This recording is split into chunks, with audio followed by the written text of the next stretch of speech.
but not their travel. The travel, yeah. Yeah.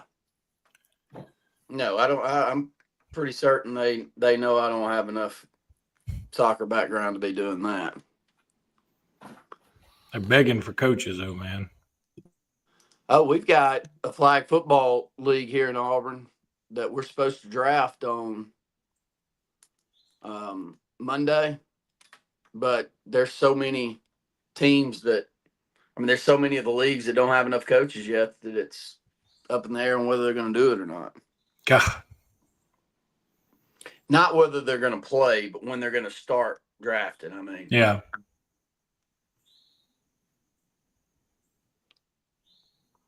I wouldn't want to be in charge of any of these little league things. No.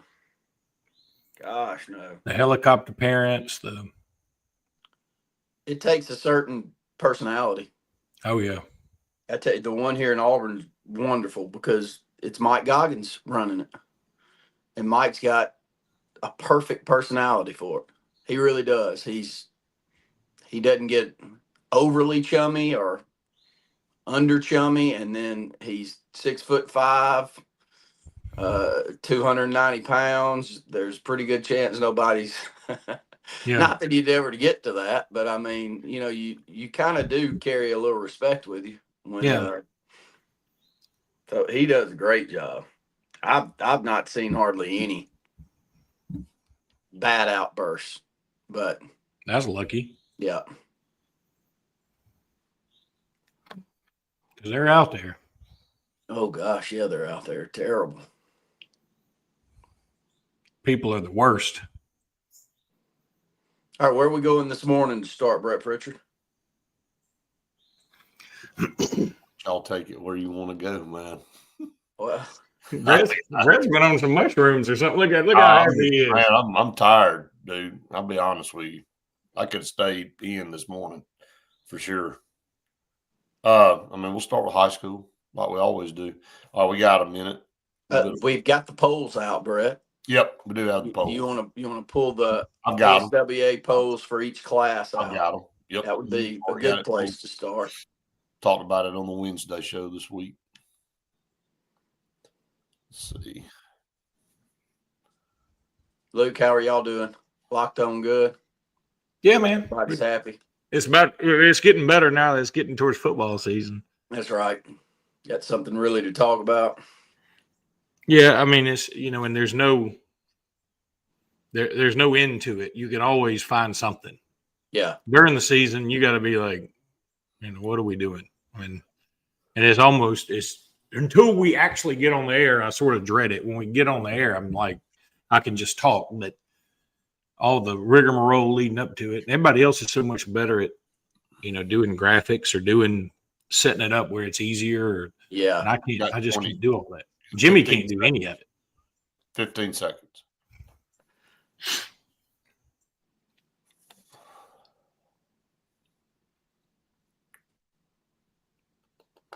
What's up, everybody? Welcome into the Sports Blitz Saturday Sports Countdown presented by JR Sports Bar and Grill and Sunshine Heating and Air. We're here with you for 2 hours here on a Saturday mornings. We get closer to football season. It's right around the corner. We got high school football season starting here in basically about a week and a half. So got some games that'll be kicking off on Thursday, the 21st.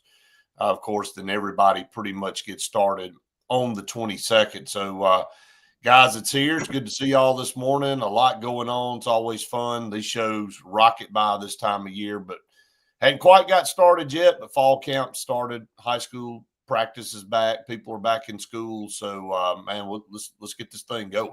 Well, you got fundraisers going on everywhere, Brett. You've got all kinds of events getting set up for practice season, getting kicked off this past week with schools getting started. We had a big event in Ellick City, so maybe talk about that as we get started. The 12th Man Club's been one that's been around, I guess started at the Lunch Bunch 40-plus years ago, Luke, and still going strong here in Alexander City, and it's the big fundraiser platform for Benjamin Russell football.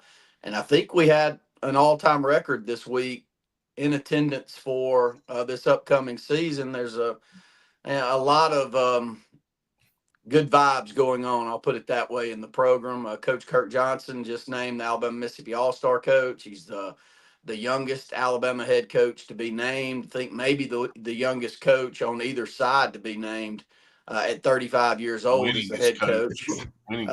So congratulations to him. But maybe start with 12th Man Club, Brett. Yeah. Yeah. Here in Alexander City, most, organizations, most programs have,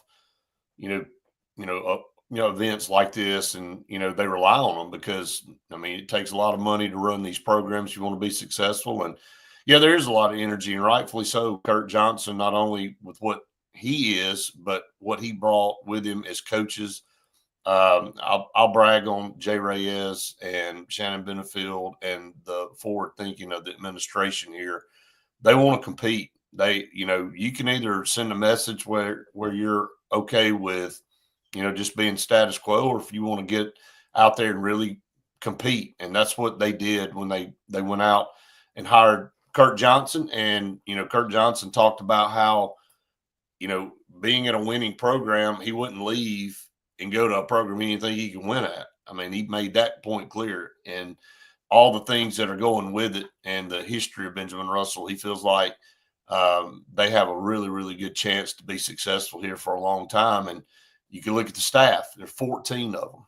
And you and I talked about staffs for years. And when you compete in 6A, had talks with several coaches over the last several years. When you're competing in the upper echelon of 6A and 7A, you got to have a great staff. You got to have a good head coach, but you got to have a great staff because they spend a lot of time breaking down film and prepping. You can't just run in there, a couple of days before the game and expect to have a game plan that's going to go out there and compete with the Spain Parks and the Clay Chalkwells that have coaches dedicated to sitting in there, outside of their planning periods or whatever, that really put a lot of time into breaking down film and being able to out scheme other teams. So that was impressive right out of the gate. The crowd was impressive. I know everybody was thankful for that.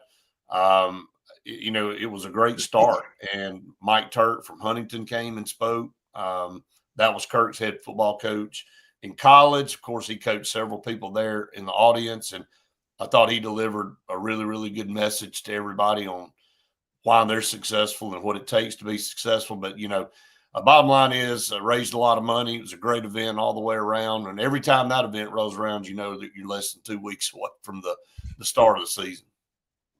Yeah, I was excited to hear of the turnout because, you never know. In today's day and age, you don't know what you're going to get. But when you get that type of turnout, you know what type of support that you have. And Luke, I know y'all been a part of that for a long time with your family and being involved with getting that thing started, and just so important for our community, but all these communities around the state have it. And it's an arms race, isn't it, Brett? I'll start with you, Luke, on that. But man, you look around the state of Alabama with some of the high schools that have already been built and some of the ones that are in the works. Kids and families gravitate to success. I don't care where you're located. If you're having success and you've got great leadership with great facilities, more times than not, they're going to find their way to you. I think the best way to put it, I moved my daughter into Tutwiler over at Tuscaloosa this week. And I just looked around and the difference, and again, I go to Alabama all the time for games and other stuff, but I never really look at the facilities or the academic buildings or anything like that. I'm there to tailgate or there to go to a football game, basketball game, baseball game. So I don't really pay a lot of attention to the academia side of it, just like I did when I was in college. But so I looked around when I was there with her and I said, this is all thanks to Nick Saban. Now, some of it would have been a cash influx anyway, because the SEC is doing so well that even teams that aren't doing well are making money. How are we building all our buildings then? Yeah, well, that's what I'm saying. Like you hadn't won in a bit, but you're bearing the fruits of the SEC labor. That's what you're doing. And I just looked around and said, this is amazing. The room my daughter was moving into, it was the Ritz compared to what Tutwiler used to be when girls were there. I mean, everybody was squunched up and having to turn sideways to get by people in the halls, and now, I mean, they all have their own bathrooms. They've got plenty of room to do whatever. I mean, we had to go out and buy some more stuff. We're like, we got empty space. We got to go buy some more stuff. It's just amazing what good success can do for you overall. Like when you're winning, if BRH is going to be winning, then it's going to help the community overall. You know, and I had somebody, gosh, where were they? I can't remember, but I was talking to maybe it was, and while we were talking to one of the dads, they said something about Russell. They said, yeah, I saw the last little remnants of Russell are moving out. And I said, well, frankly, I didn't know anybody was still here. I mean, you know, it's been so long since it's been an issue. They put that in the paper. I was like, boy, it would have been a bigger announcement saying some of Russell's still here. And because it, you know, and I said, but the community seems to be doing really well. And, you know, again, it's not exactly sports, but I mean, Lake Martin is winning. You know, the property values are through the roof. People are crawling over each other to buy space down there. And so that kind of success, you know, lends itself to other success. And so you get a Publix and you get roads and you get a big high school and things like that. And all of a sudden, it's a trickle down effect. I know some people hate that terminology, but it is a bit of a trickle down effect. And if you start winning, especially in football, it's going to have its own trickle down effect too, because what will happen is if you're winning in football, somebody will say, why aren't we winning in basketball? Next thing you know, you'll up your game in basketball because you'll also have more resources and you'll also have the culture for it. So, you know, it means a lot. I mean, in high school sports, everybody loves to say it's just a game and don't do this, don't do that. It's more than that. I mean, if you go around with a losing program, it washes over your community too. I mean, it doesn't mean you're a terrible town. It doesn't mean you're just a poorly run city, but it can put a bit of a stench on it. I mean, think about Vanderbilt for just a second. Louis Grizzard said it so well. He talked about the time, I think it was during Desert Storm, something like that. Spain wouldn't let us ride some of our fighter jets over their territory because they disagreed with what we were doing. And Louis Grizzard, the famous comedian, said, since when did we start taking orders from Spain? Spain can't beat Vanderbilt, for God's sakes. And that's you know, Vanderbilt had this aura of they just kind of suck. Now, I mean, yeah, academic, great, but, you know, we always, isn't that the way it was? You'd say, Vanderbilt sucks. Oh, wait a minute. Academically, they're awesome, but their football team sucks. And that's how you sort of judge it. Well, now Diego Pavia's beaten Auburn a couple of times, beat Alabama last year, took Texas to the ropes. I mean, all of a sudden, Diego Pavia was on Paul Feinbaum this week saying, we're going to win a national championship. And Paul Feinbaum said, I don't mean to act like I can't hear you, but it sounded like you said you're going to win a national championship. And Diego Pavia said, basically, did I stutter? And there was part of me that was like, okay, that's a little brash. And part of me was like, okay, if I was a Vandy fan, I'd be like, let's go. Let's do it. I mean, why not? Why not us? So, you know, success breeds success, in other words. Somebody told me this week, and it was, I won't name who it is. They said, how many people show up on Friday nights for a football game when you're doing good? I said, you know, a lot. They said, how many show up for your math team on a Saturday when they're doing good, kicking everybody's butt? I said, probably not many. And they go, point taken. It doesn't mean that he's not diminishing the fact that you're not supposed to do good in school. He's just saying, let's be honest, what brings in money and what doesn't. I think that kind of sums up what you said, Luke. I mean, we pull for the math team too. Ain't nobody getting up to go watch that on Saturday. They're getting up to go watch Friday night football, and they're getting up to watch, you know, college football on Saturday. So it's all relative on that. Let's go ahead and take our first break here on the show for TV. We come back. We got a lot more just getting started on the Saturday Sports Countdown.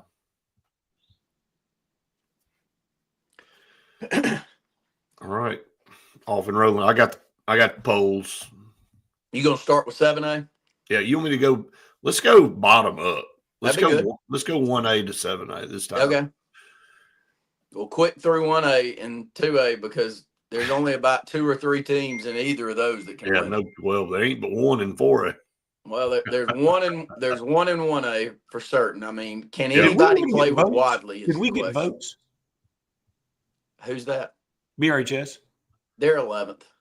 We're They 11th. were 11th. Yeah. I guess I didn't see the others receiving votes category. There Yeah. ain't many of them released that. I was like, we're pretty good. I don't understand how we're not ranked though. I mean, I feel like we're pretty Well, good. we went Well, 5 and 6 last year and I mean, 6A's. You look at those top 10 teams. There's 10 teams in 6A that are. Run off 6A for me real quick, Brett, just so I know in the back of my mind. Really good team. Parker, Clay Chalkwell, Saraland, Spain Park, Pike Road, Oxford, Mountain Brook, Muscle Shoals, Hartsville, Spanish Fort. All right, I get it. Now I get it. We lost to Spanish Yeah. Fort, so they're 10, we're 11. They got But everybody up returning the quarterback. Mountain Brook had the worst record of anybody in the top 10. They were 8 and 4. You think we greased the palms of the poll voters? Yeah. These poll voters, you don't know if you want to be. They actually want grease. I don't need money. I need the bacon. Hey, you can't grease something that's already greasy. Mm. You know, it just gives us something to talk about before the season starts. But So can Wadley get beat is 1A. Is Reeltown going to win it again in 2A? probably. I would say probably, but who are the top 5 in 2A? I mean, That's pretty good class. Pisgah, Coosa Christian, Cottonwood, and Tuscaloosa County. I mean Academy. They beat Tuscaloosa Academy's brains out last year. I mean, Coosa Christian could have been difficult last year, but yeah, we'll see if they can keep their stuff together. yeah. I mean, really, I hate to be that way, but seems like it's something. And then from there on down, Clark County, Vincent, Winston County. So None of them can play with Reeltown. It's really about 2 or 3 horse race. So Fife's in 3A. Yep, they're number 3. So there's 5 there that can win it in 3A. You think? No. Is there 3? Probably 2, 3. 2? Mm-hmm. I mean, yeah. Well, Brett, you're not giving me a lot of confidence that there's a lot of parity. So far every class we're looking for parity. Parity is always an illusion anyway. I mean, isn't it? I mean, nobody likes it. The Big 12's got more parity than anybody, and nobody wants to watch that for anything. We got 15 seconds. We love a villain. I don't know why this is so hard for everybody to understand. Star Wars isn't any good without Darth Vader in it. You take Darth Vader out and you're just shooting stormtroopers the whole time. Which are the weakest group of people I've ever seen. Look like Don Knotts out there shooting.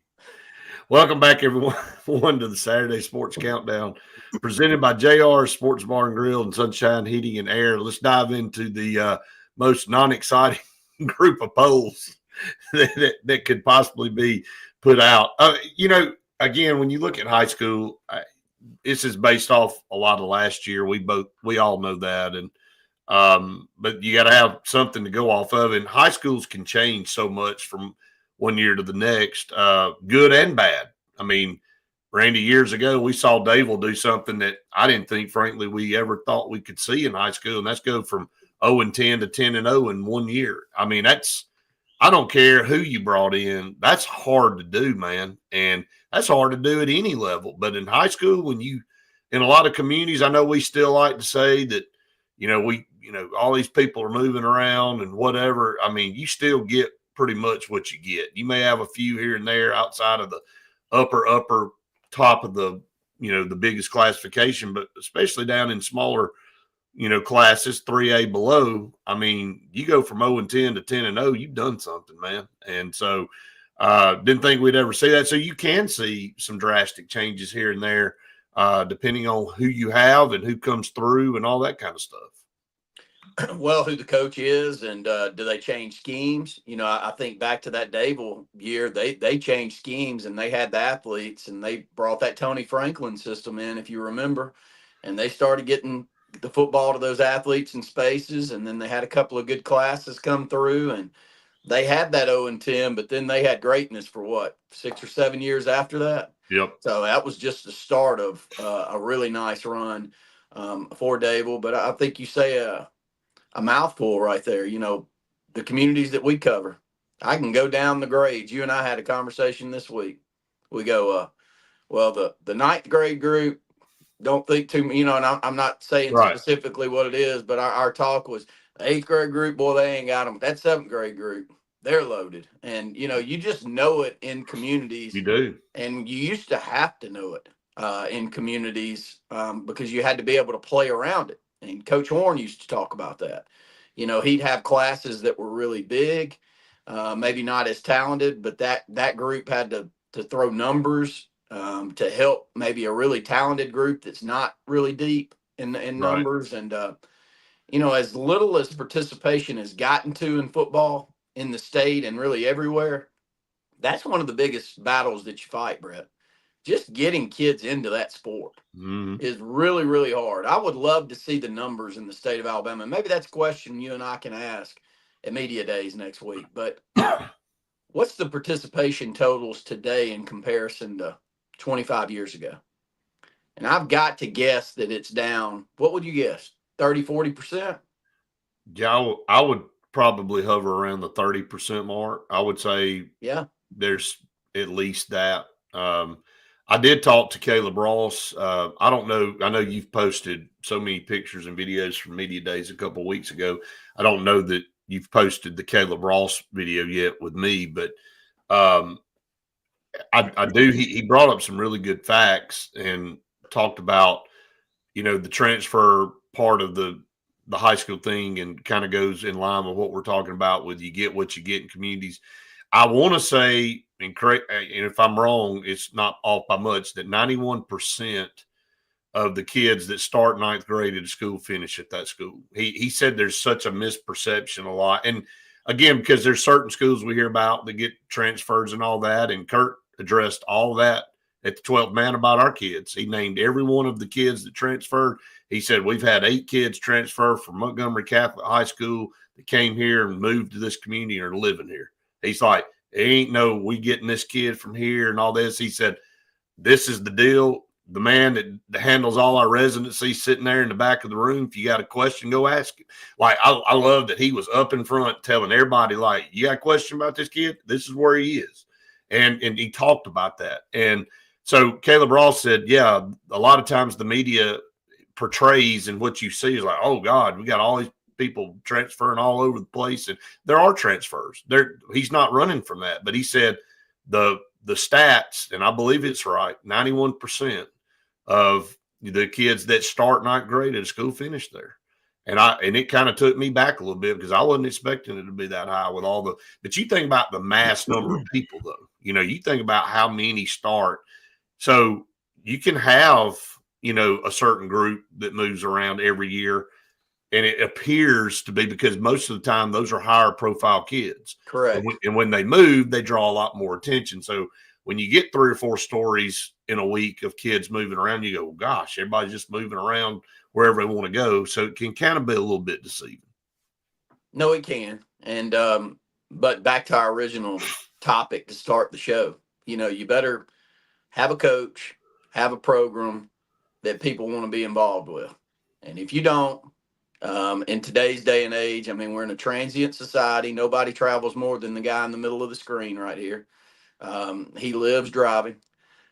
So, I mean, in the society that we live in, you're going to find your way around, and you're going to get to the place that you want to be with the coach that you want to be led by, and you better go pick out one. And the programs that do pick the right one out have tremendous success, and the others just complain about it.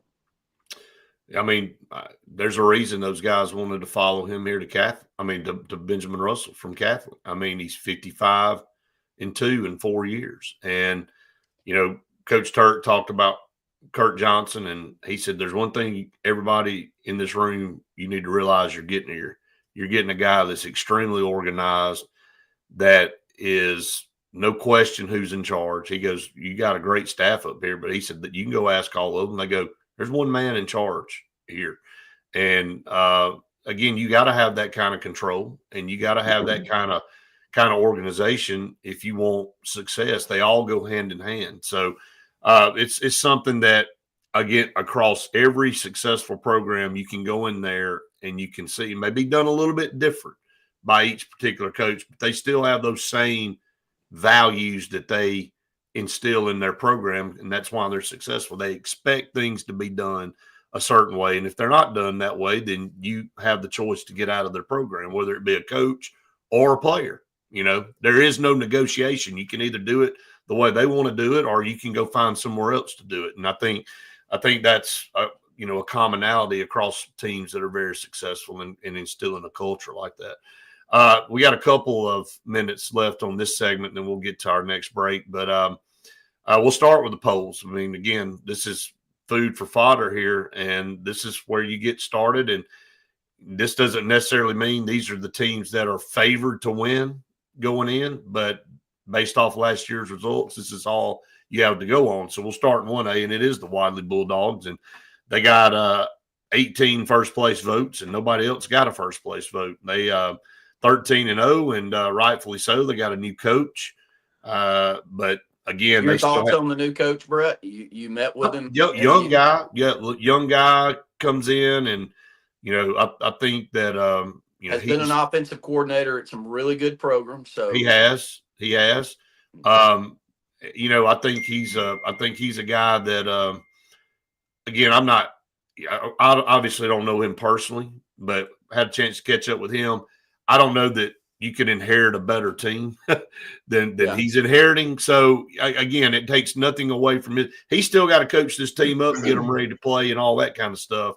But he is inheriting a massively talented team in the lowest classification.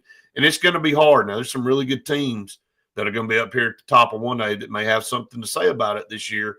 But we'll talk about that. We do have to get to break, though. When we come back, we'll run down the polls in each classification, kind of give our thoughts on that. We'll take your comments away over here on social media as well, so make sure you get those in. Stay tuned. More of the Saturday Sports Countdown right after this.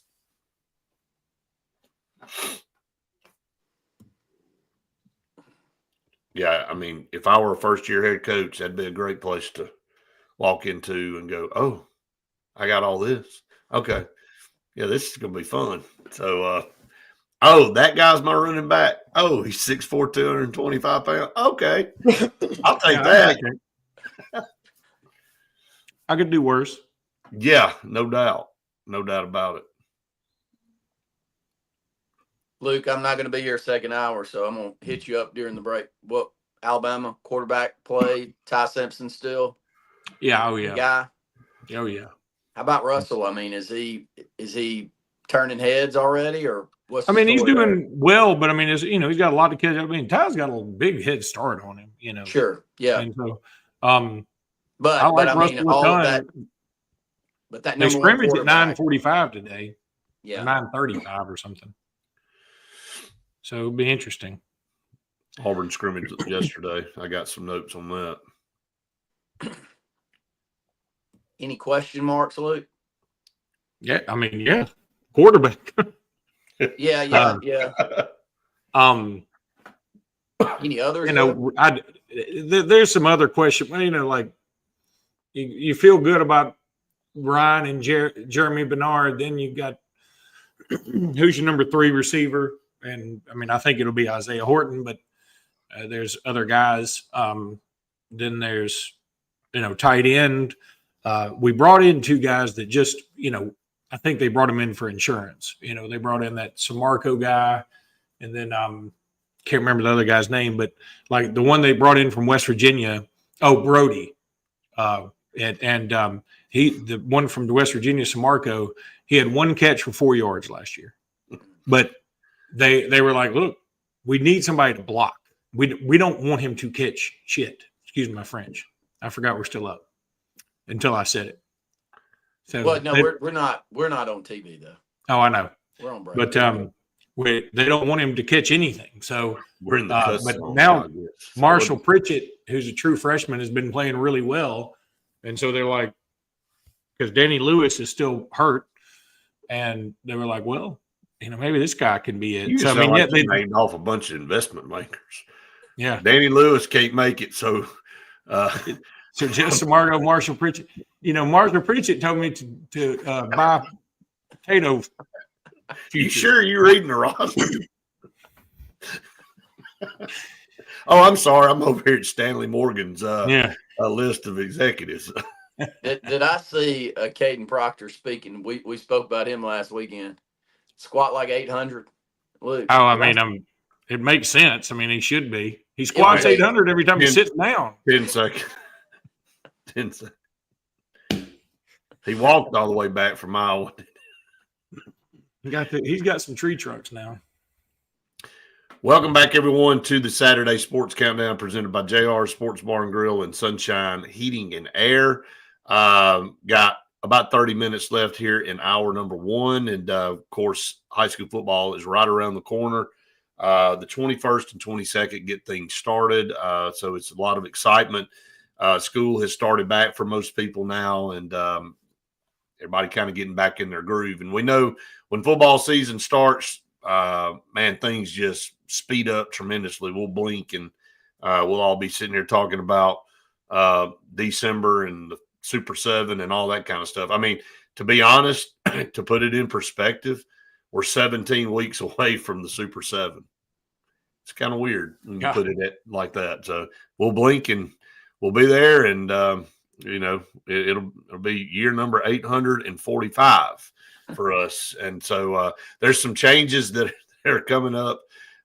You can tell. Let me just say this: like when you're 20 years ago, if we'd have said, "Oh man, they're changing some things, they're going to this," we'd be like, "Oh God, can you believe this? They're extending a day and all." In our age bracket now, we go, "Man, they're making some changes." Like, man, what do they do? Like, you're already looking for why it's not a good idea because you're just stuck in your ways. But anyway, that's a topic for another day. Class 1A poll, we just talked about Wadley. Number one, the Leroy Bears are number two. And look, they had a 10-2 season last year. We know all about Leroy. They always have a good football program. That area of the state down there, Leroy and their arch nemesis, Sweetwater, is number three. And so right when we started doing all of this with the HSA, it seemed like those two names were just automatics every year. We're like, okay, well, we know Leroy and Sweetwater are making it. Who else is coming to the Super 7? So hasn't been the case so much in the last 10 plus years, but still really, really good programs, obviously still winning a lot of games. Maplesville, who played Wadley in that championship game and got destroyed, came in at 12-3. So, I mean, they had a great season, but still a good program, but sit there at number 4. McKenzie comes in at number 5, and then rounding out the top 10 is Spring Garden, Hackleburg, Berry, Elba, who had a really good year last year at 11-3, and Milry comes in at number 10. So any thoughts on 1A for you guys? No, just those top 3 teams, I think, are the ones that are in contention. Maplesville maybe too. Still. Maybe, but yeah. I'd have to see what they lost, and I do think they lost some. The difficult part for everyone is the class that, I mean, that's a great football program overall in Wadley and a great football community, but the class that has really spearheaded this resurgence for championship football in Wadley is the one that's the senior class this upcoming year. So, I mean, they're really primed for back-to-back. It'd be a shock if they didn't win it. I'll put it that way. Agreed. Yep, they are. They're very, very dominant, especially in smaller classification football. It's hard when a team has that many pieces. All right, Class 2A here in our county, Reeltown, Matt Johnson, he just has built a program back. Not that it went away, but Reeltown's always been solid, but he's got them at an even another level. They've played the last 2 years. They've won one, they've lost one. And, I mean, if something doesn't drastically change, we'll have a chance to win another one this year. It's been them and Highland Home before. Like, really, the Highland Home matchup would determine who would get to that state championship game late in the playoffs every year. And they've had their number, and they won a couple of really close games. And, you think about J.J. Fault and Keldrick Fault being part of those teams and things like that. And, again, Highland Home, we don't hear a lot about them, but we have of late because of the players they've had come through. But Reeltown just continues to reload. And so they went 14-1 last year. They lost the very first game to a 3A team in T.R. Miller, who they open up with again this year on the road at T.R. Miller. So Reeltown ran off 14 in a row after that, won a state title against Tuscaloosa Academy. And again, that game really wasn't that close either. So, but Reeltown's number one, Pisgah 2, which is a great program. Coosa Christian, when you look at the poll, you go, how are they ranked third? They were 4 and 6, had to forfeit those games last year because of an issue and ended up missing the playoffs. Cottonwood comes in at 4, Tuscaloosa Academy 5. And then rounding out the top 10, Clark County, Vincent, Winston County, Sulligent, and Pleasant Valley. That's your top 10 in 2A. Reeltown's the class of our area. There's nobody can deny that. I mean, they have tremendous youth athletics. They've built a youth program in football that's second to none in our area, and it pays dividends when they get to high school. And the reason they're getting over the hump, in my opinion, right now is they've always had great skill guys, Brett, and they coach the lines of scrimmage as well as anybody in the lower classifications. But they got a quarterback right now that can play for anybody in the state. One of the top baseball prospects in the country, in Jamarcus Smith, can throw it all over the park. You interviewed them, Brett, when you were over there. I mean, just looks the part. And when you add that to what they already normally get, it takes it up a couple of notches, and that's where Reeltown is right now. Yeah, and they've got a tremendous receiver that Jamarcus will be throwing to that's been there the whole time as well. And so, yeah, they win games on the line of scrimmage, though. Make no mistake about it. Reeltown, they throw it around a lot now, and they're a little bit more versatile, but that's usually not what you hear out of Reeltown all the years we've been coming up and watching Reeltown football. They've always been a 3 yards in a cloud of dust kind of football team, and they can still do that. But now with the weapons they have, at running back, receiver, and quarterback, they can spread it out and play pretty much any brand of football they want to, and that's impressive in 2A because, again, you get dealt the hand you get. Sometimes you don't have the weapons to go out and run certain types of offenses. So, but they do have all the weapons, and they're very dangerous. And I'll go ahead and make a prediction. I think Reeltown will go to T.R. Miller and beat them this year. I think it'll be an eye-opening thing for everybody to see, and I think they understand kind of what they dealt with last year, and they're building off of what they ended last year, which was a tremendously strong team. All right, Class 3A, before we go to break, Mars Hill Bible comes in at number 1. Again, this is a name synonymous every year at the top of the poll. Up there in Florence, Alabama, private school. They went 14-1 last year. You're just going to have to deal with them in this class. And then Randy and Luke, we all say the 3A class is kind of the private school class. It seems like where all the private schools tend to fall. I mean, I know there's some in 2A and 4A, but most of them tend to fall in this 3A class. Mars Hill's obviously one of them. Then you got a couple of really, really good public schools in Piedmont and Fife. I don't know the last time Fife started a season, preseason ranked 3. It's usually 1, if not 2, not 3. So that tells you about Class 3A there and where Fife is. Geraldine 4, Gordo 5, T.R. Miller 6, Houston Academy 7, Southside Selma 8, Winfield 9, and Bayside Academy 10. But I know there's not quite as many in the top 10 right here in 3A, but there are a ton of really, really good private schools in 3A that I think will work their way into Class 3A, polls throughout the season as we move forward. Well, Brett, you interviewed a couple of them this past week. Glenwood is a team that just so talented in an area where they're just getting an influx of talent year in and year out. Lee Scott's going to keep getting better and better. But 7 out of 10 are public schools there in 3A, and I would say that's a little more than you'll see most years moving forward, in my opinion. Yeah, no doubt about it. All right, let's get to another break here on the program. Stay tuned. A lot more to come right after this. What Glenwood say, Brett? I mean, are you surprised to not see them in there? I'll be right back. Okay, bye. Yeah, they lost, in the first round to, God, who was it? I mean, really good team, and they lost like 53-47 or something like that, something crazy. But, they were undefeated in the regular season. Yeah. I mean, they come into AHSA and, go undefeated, which was crazy. And they're going to be back again. I mean, they got a solid team, and to be honest, a little bit shocked. They don't see them, ranked in the 3A poll, but Yeah, they'll get there. that was the one that was left out that I'm a little surprised with. Yeah, Bayside Academy sitting there at 10. I mean, Houston Academy. That's Barrett Trotter, and Coach Lazenby did a great job there. But I would be willing to guess that Barrett's got them coming in. Oh yeah. And having playing that game, and so they're going to be talented moving forward. I mean, who wouldn't want their kids going to school there? That's the point I'm making. Oh yeah, right. Well, Class 4A really is just. I mean, I'll tell you one that better watch for. I'll tell you when we come back. Okay. And I mean it, because they were a lot closer last year than people thought they were. And, kind of didn't show up. They quietly made it to the third round, and they got some better players this year, and they got a quarterback transfer that moved in. And if they could and I know they're going to get coached up, and you're going to know what I'm talking about. Yeah. When I bring them up. But I mean, they could make a run for sure.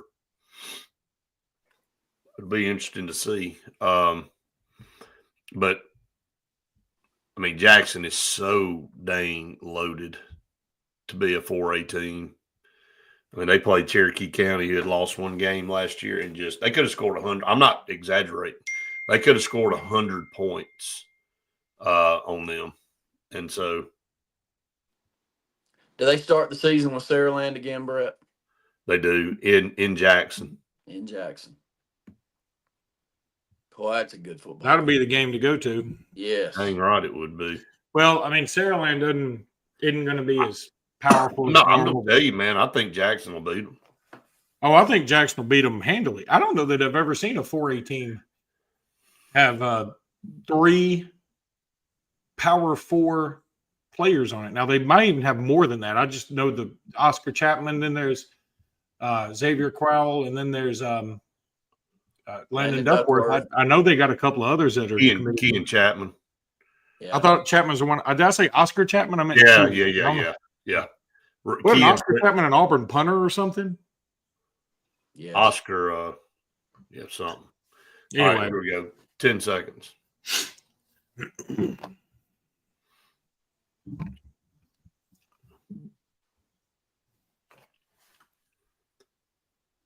Welcome back, everyone, to the Saturday Sports Countdown presented by JR Sports Bar and Grill and Sunshine Heating and Air. A couple segments left here in hour number 1. We're glad that you joined us out there. We are running down the polls for high school football as we're about a week and a half away from the start of the season, which is crazy.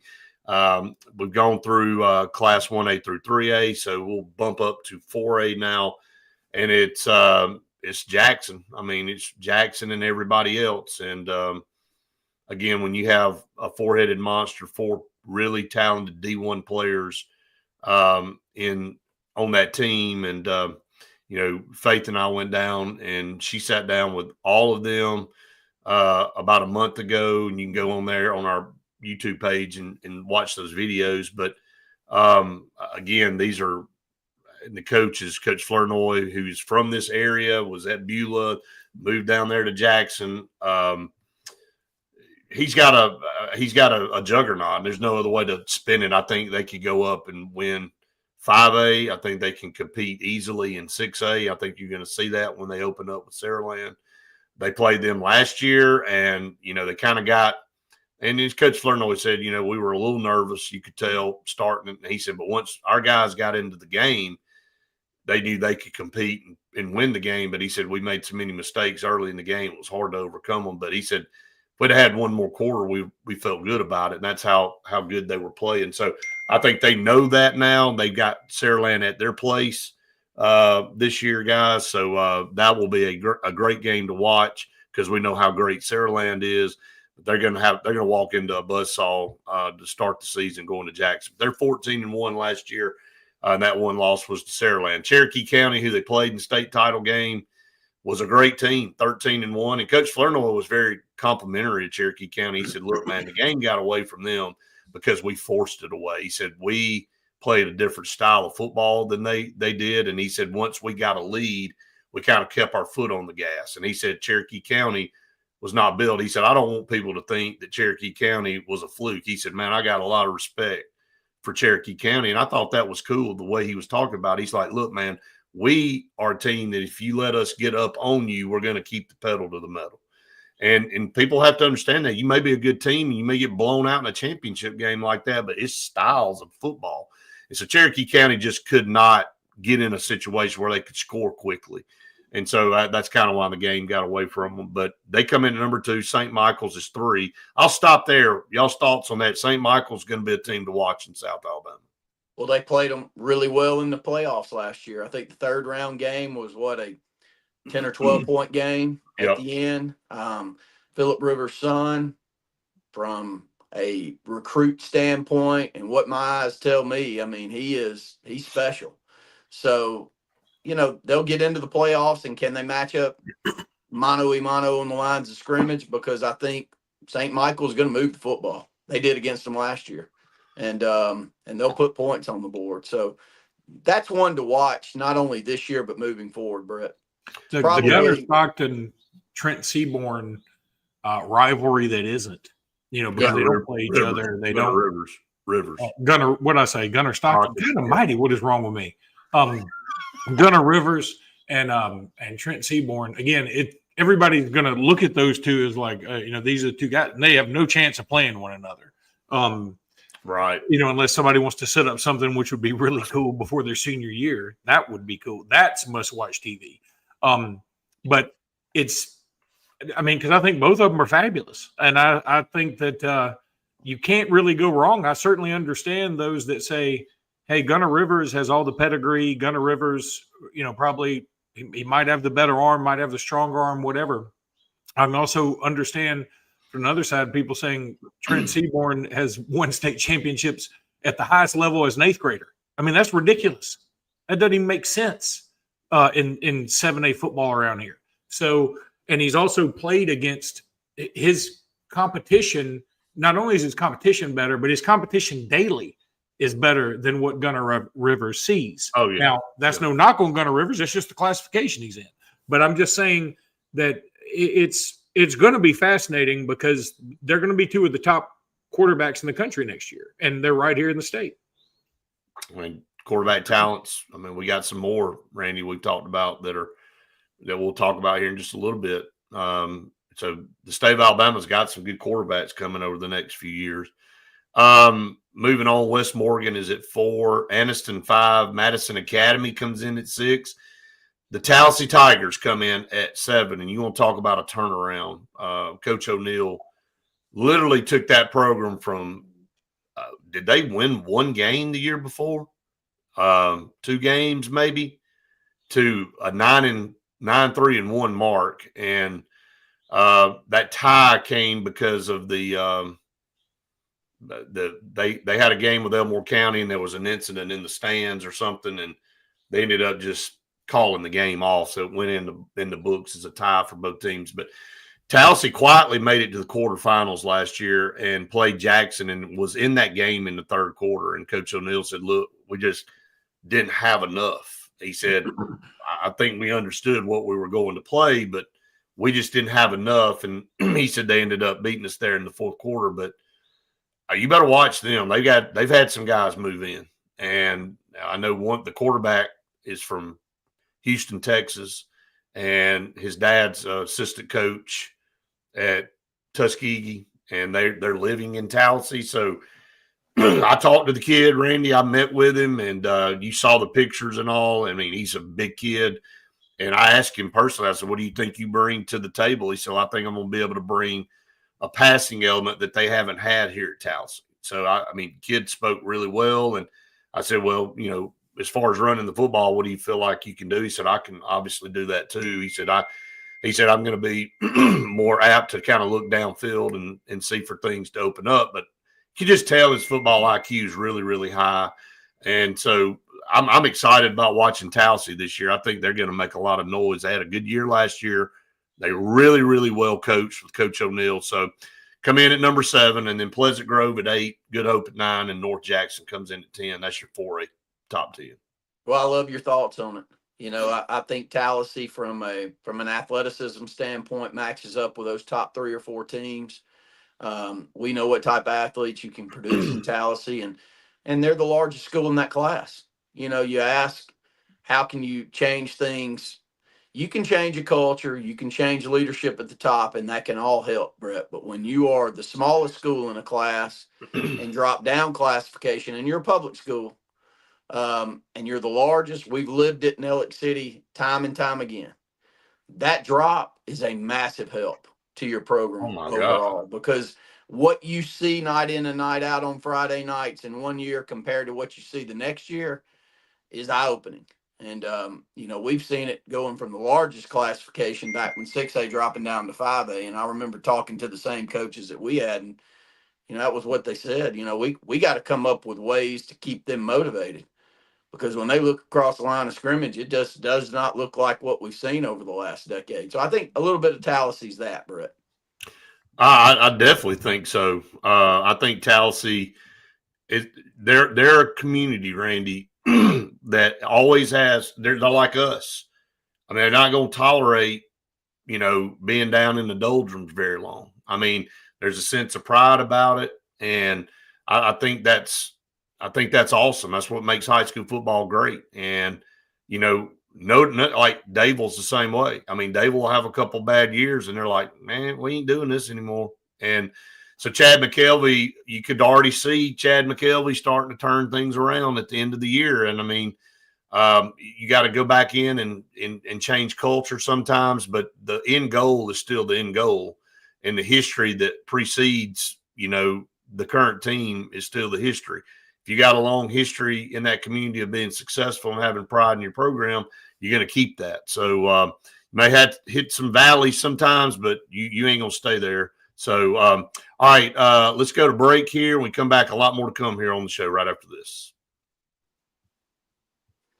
6A, 7A, Brett? Yep. Okay. 5A. Then I'll step aside and go to the soccer field, Luke. Awesome. Better you than me. Well, you're probably not far from it. Well, I mean, yeah, she has soccer today. They just at the beach. I couldn't be any deadgum luckier, I guess. I mean, I had some guy comment on this. The old adage is iron sharpens iron, right? Y'all have heard that, right? A million times. And a lot of this dude just commented on our podcast. Not to be too rude, but it should be more like sharpening steel than iron. Iron would be much blunter. I mean, what planet some of these people live on? I mean, hell, I ain't ever seen a quote or nothing that says steel sharpens steel. I mean, and I'm not being rude to James Taylor Studios 28, but I mean, it's just like, what's his name? I hear James Taylor Studio 28, another Morgan Stanley. I don't know about him, but that James Taylor Studio 27, I don't even want to hear from him any deadgum more. Randy and Luke, our good friend Lyndon Blake will jump on second hour to talk a little bit about the Netflix Any Given Saturday, the documentary that's going on. Have y'all watched that? No, I haven't. I have not. Well, I'm sure Lyndon's going to give us a really good update. Everybody that is getting rave reviews, like everywhere, everything I'm talking. I wanted to watch it, and then like I listened to some of the national guys talk about it, and they were like, "It's good," but I wish it had happened 6 months ago. They're like, "We're ready to move on to this year now. We're like in the middle of this year, right? And y'all want to bring up old stuff. Let's go forward, And they were like, I don't care about, Tennessee, Arkansas last year anymore. I'm ready to. It's 2025, and I was like, that makes Alabama, sense. I don't know that I'm going to watch that. Well, when you lose 4 times, you are ready to forget about it. See, we lose 4 times. See, we lose 4 times every year, so it doesn't bother. Well, no, this was Danny Cannell and Dusty Dvorak. Do you ever listen to them? I try not to. Well, They're I not going to like pay Dusty a lot. I really do, Yeah. and he's funny. Danny is so anti-SEC that I listen just so he can make me mad, just so it gives me something to get fired up about in the morning. He hates the SEC so much it's irrational.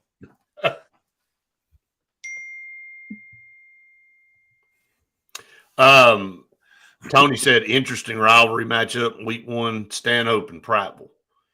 Bobby Carr will be facing his alma mater, first time being a head coach. Yep. I think it's an interesting storyline down there with Bobby Carr moving over to Prattville. You know, our good friend Stacy, man, he has been in talking about. Ooh, he's on a. He needs to start the James Taylor Studio 28 and get a little prep. We could talk to him. I mean, we could be on the text chain and say, you know, my daughter is starting college. Well, speaking of college, let me tell you all about Prattville. Speaking of ham and cheese sandwich, let me tell you what happened at Prattville yesterday. Everything's a segue, isn't it? I mean, it all comes right back. There's 1 degree of separation from everything on this universe to Prattville, according to him.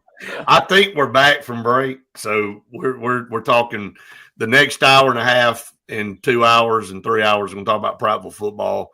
Compliments of Stacy. No, I'm just kidding. We're just kidding. Hey, we appreciate the passion. Do what? Appreciate the passion. I wish everybody felt the way Stacy feels about Prattville. It's kind of funny at the same time. It's like that's what makes sports awesome. Well, it goes back to my comment about Tallahassee. I mean, you're not going to stay down long. Prattville has too much pride and success, and they've been in the Valley a little bit longer than they want to be in the Valley. And so Tony also said will be Prattville's first game in the newly renovated Stanley Jensen Stadium. So Stanhope's last win at Prattville was back in 1981. Wow. I don't know the teams, guys. I'm going to step out on a limb. I'm going to say probably still going to be their last win after the game's over. I think it's still going to be 1981. That would be the last win against Prattville. I just think Prattville's going to – we just heard a lot of good things. And, again, I don't know as much about Stanhope as we hear from Stacy with Prattville. It sounds like Bobby Carr, I mean, you can say what you want to. Guy wins wherever he goes. And so I expect him to have Prattville competing there at the highest level. All right, let's go over to 5A and talk that classification. Really good, really good football teams in 5A.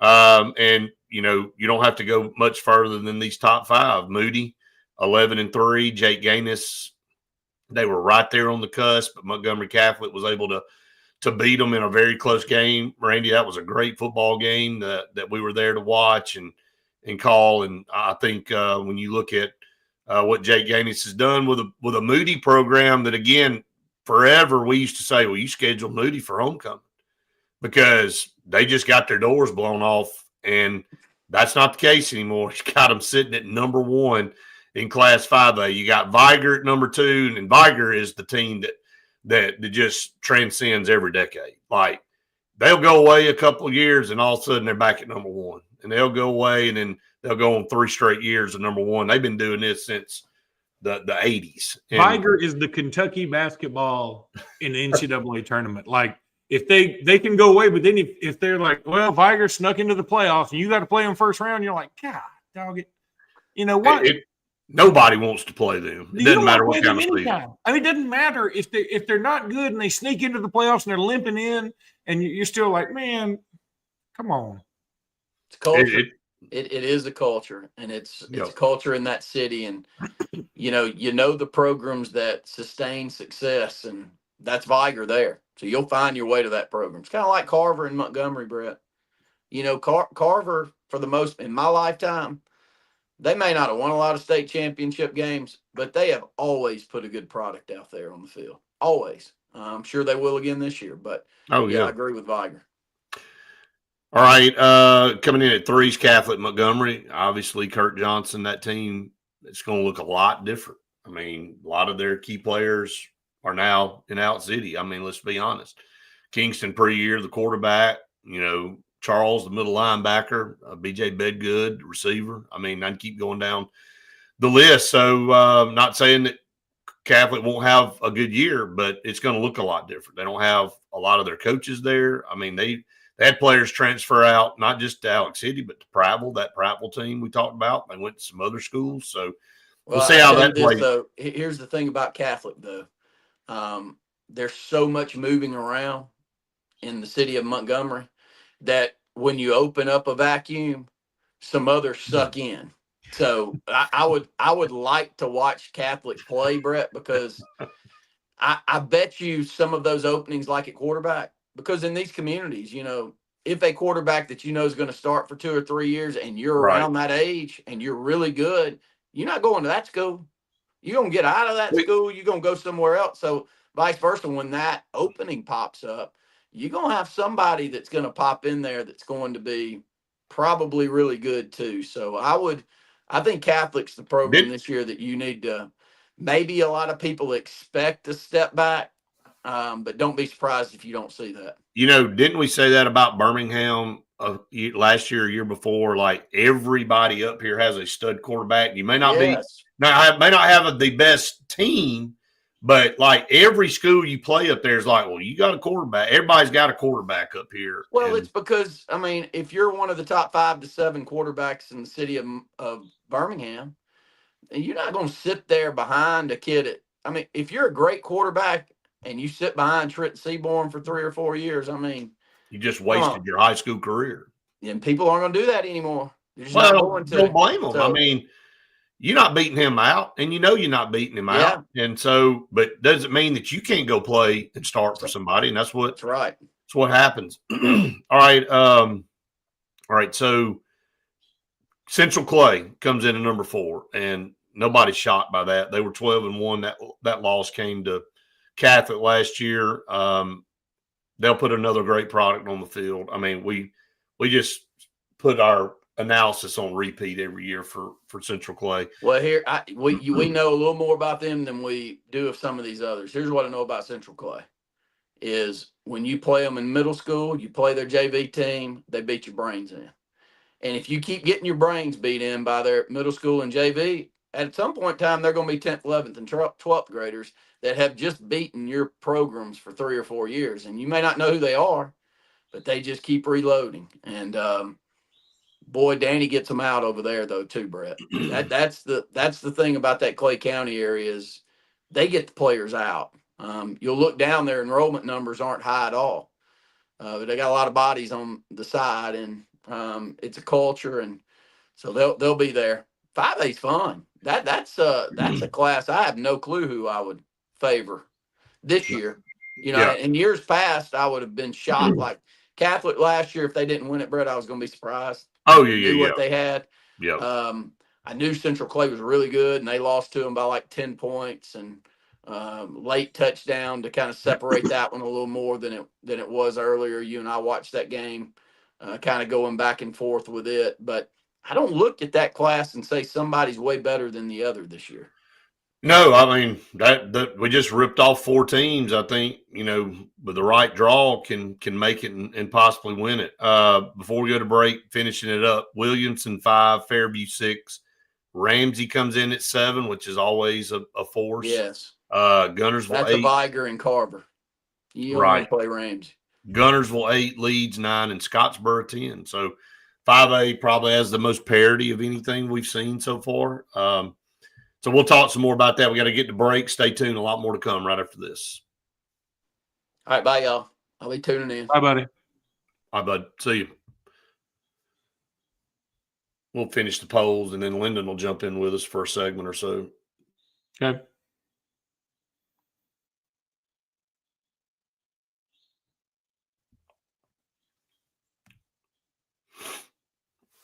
As a stand-up grad, I hate Prattville with all my heart. But Prattville is definitely better.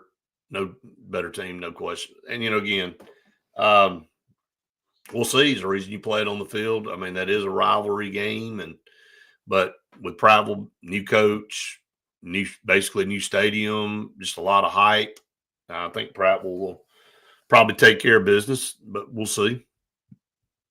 Be interesting. Luke, you'll be down in Montgomery calling one of the kickoff classic games. Yeah, for us. So, the Friday night game. yes. About to read off. It will be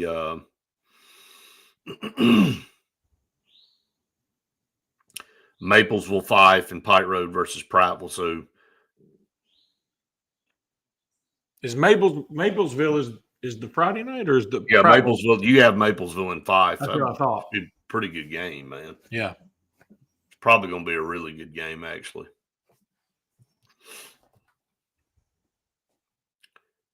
Let's see.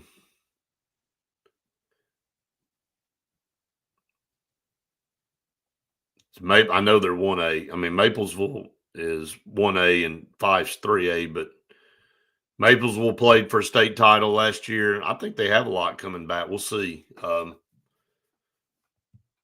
And Fife being at number 3 again, I didn't mean that being funny. I don't know the last time they were a preseason ranked 3.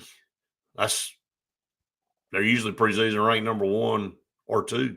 Yeah. We get to 6A and 7A, and then we'll dive into college. We'll get Lyndon on board here in just a minute.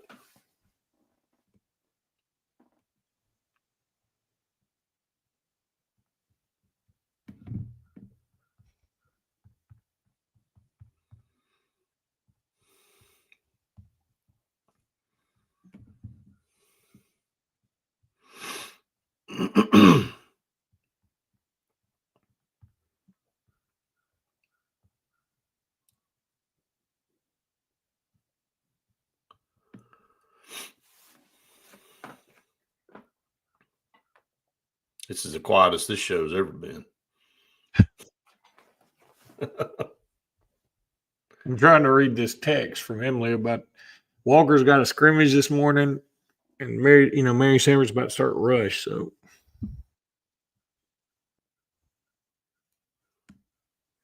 a lot of moving parts, brother. Mm-hmm. Everybody's all over. Braden's leaving Savannah, Georgia, heading back to home right now. So home or Auburn? Home. He'll come here for a week, and then he'll be ready to go back and start.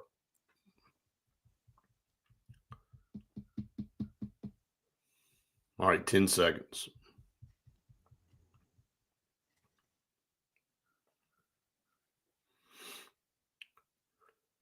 Welcome back, everyone, to the Saturday Sports Countdown presented by JR Sports Bar and Grill and Sunshine Heating and Air. I didn't know really until we were going through this. I mean, we're in hour number 2 now already.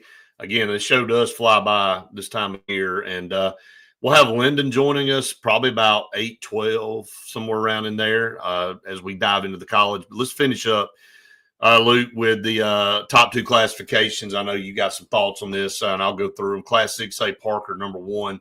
Defending champs, 14-1. They have a tremendous team. Bodney Cleveland back on the defensive line, but it's not just him. They're loaded, top to bottom. They're rightfully preseason number 1. Clay Chaltville 2 at 9-3. Just had Barber kid from Spain Park transfer back to there. He's probably one of the top receivers in the state, along with Sedarian Morgan. So. That was a big get for Clay Chaltville. Saraland, we talked about earlier, opens up with Jackson. They come in at number 3. They were 13-1 last year. Spain Park, number 4. Pike Road at 5. They lost their quarterback, Casey Myers, to Auburn High School. So we'll see kind of how that plays out. And then rounding out the top 10, Oxford 6, Mountain Brook 7, where you are currently. I believe you're in Mountain Brook right now. I am. You may be driving somewhere, even though there's a ceiling fan behind you. Muscle Shoals is 8, Hartselle 9, and Spanish Fort 10. It's pretty loaded top 10, and there's several teams on the outside of that top 10 that are going to have really good football teams too, Luke. Yeah, just going to be another fun year in the state. I mean, the high school quality just doesn't dissipate. I mean, yeah, you have some ups and downs or whatever, but nothing too extreme. And it's very rare you have a year in the state where you don't have 15, 20 dudes going Division I, maybe even more than that. I mean, I'd say Division I. I mean, Power 5, really, Power 4. So it's just going to be another fun year, and then next year it'll be really good again. when you have two quarterbacks like we have next year, it's really going to raise the level of everybody else. I mean, it's good for all the other prospects because, all eyes will be on Alabama, so they have a better chance of being seen. No doubt about it. But again, Benjamin Russell is 11 in that list, and again, a lot of excitement, new coach, new staff, a lot of new players. So it's going to be interesting to see how it plays out. Class 7A, it's Thompson and Phoenix City at the top. They're 1 and 2, then Hoover 3, Auburn 4. Hewitt-Trussville comes in at 5, and then you finish up with Mary Montgomery at 6, Vestavia 7, Opelika 8, Enterprise 9, and Dothan 10. So, but let's just be honest. I mean, Hoover was close last year. But they're still trying to claw back to the top. Auburn 10-1 last year. They lost to that Hoover team. Hewitt-Trussville just can't ever seem to get over the hump in that region. Opelika had a lot better year than I thought they would, but we'll see if they can take the next step, which is hard. Enterprise and Dothan, really good teams, but again, it's a 2-horse race in 7A. I mean, I hate to just sit here at the end of or in the middle of August and go ahead and tell you that I'm not going to be surprised if it's Thompson and Phoenix City in Birmingham playing for another 7A championship. I just think and then Hoover may have something to say about it, but it's just those two programs right now. And until somebody knocks them off, it's going to be those two programs. Yep. No doubt about it. And it's that's just the way it's been. We've always seemed to have like one or two with their heads above everybody else in 7A specifically, even though we love to say, like, I would love for Hewitt-Trussville to step up and be right there, but they got to do it. They absolutely have to do it. So, all right, Justice said Luke and JJ and Andy doing the scoreboard show again this year, and the answer to that is yes, right, Luke? Yes. I've got most of my dates set, and it's a little bit more difficult just in terms of having an 8-year-old and that's always involved in sports, and then just some other miscellaneous things. But yeah, I'm going to be doing it. Andy's going to be doing it, and JJ's going to be doing it for sure. Another year, looking forward to it. You guys do a great job on that, and get a lot of compliments throughout the season about that. It's the most watched and listened to scoreboard show in the state. It's the official scoreboard show of the Alabama High School Athletic Association, and so yeah, it's going to be another fun year. So looking forward to that. You guys do a great job. All right, so we're going to roll out of college. We've got a few minutes left on this. Roll out of high school. Roll out of high school. We're going to roll into college. Well, nowadays high school feels like college. College feels like pro. So I might not have been off. But we'll have Lyndon Blake join us here in just a little bit, and she's up in Nashville, and she does some really cool stuff up there, and her sports background. She wants to talk about the documentary that came out. I'll be honest, I haven't really seen it yet, but she's got some thoughts on that, and she's kind of in line with what you said, Luke, about maybe the timing wasn't the best on releasing. Doesn't take away from the production and how good, but I guess I mean, how long does it take to get this thing put together? I mean, it's all based off last year. I mean, you say, well, it ended in January, then, I mean, you still don't have a few months. I mean, it really ain't had a lot of time to get this thing put together and edited and done the way they wanted it. So I'm not sure they could have turned it around any faster. So I don't know. We're gonna bring Lyndon in with us, and we're gonna go to break here in just a second. But we're gonna go ahead and bring Lyndon in as she gets her eyes ready. So she's all bright and bushy tailed up there. But Lyndon, glad to have you. You always catch me at my best. Always at my best when I'm on when you're Saturday on your Sports best Countdown. Not to catch you at your best. I was going to say, I mean, when you're on top of the world all the time, I can't catch you any other way. So we are going to go ahead and take a commercial break, but when we come back, we'll have Lyndon with us. Obviously, of course, we'll stay up online. We'll keep this going, but stay tuned. A lot more to come here on the Saturday Sports Countdown right after this. Good morning. How are you? Good morning. I'm great. Michael made the strongest coffee of all time. Tastes like I'm drinking mulch, but That's good. Y'all be wired for the rest of the day. So I know. So we'll be good. Big day. Justin said Lyndon's upset that the View is canceled. Is the View canceled? The View is canceled, guys. So this is big. They did Mother, cancel the good Lord This is big above. for the Blitz, okay? Oh my gosh, what took so long? I mean, Hey, how bad did they have to get before they decided they were going to cancel it? I think it was like Trump and Rosie like fighting this last time, then ABC got involved, and it's just, they needed to go. It Like was such a trash program, man. it was just like spewing. Like, did Whoopi Goldberg really even believe some of the stuff she was saying? Like, I think she was like, so. I don't even believe what I'm saying, but I'm going to say it anyway. No, I not think only people that- get so delusional and so caught up in their own world, like they really truly do not step outside their bubble to get a wider view of things. not I only think she that. truly believed. Not only that, I looked it up because I was like, what are the qualifications? I mean, Whoopi, okay, I kind of get it, because washed up stars usually get some kind of talk show. I mean, Mhm. Kelly Clarkson went from singing all the time. She's like, just want to do a talk show. Yeah. Ellen DeGeneres, but so Whoopi, I kind of get. Joy Behar. Oh, God. I was like, what did she? I've never heard of. And so I looked her up.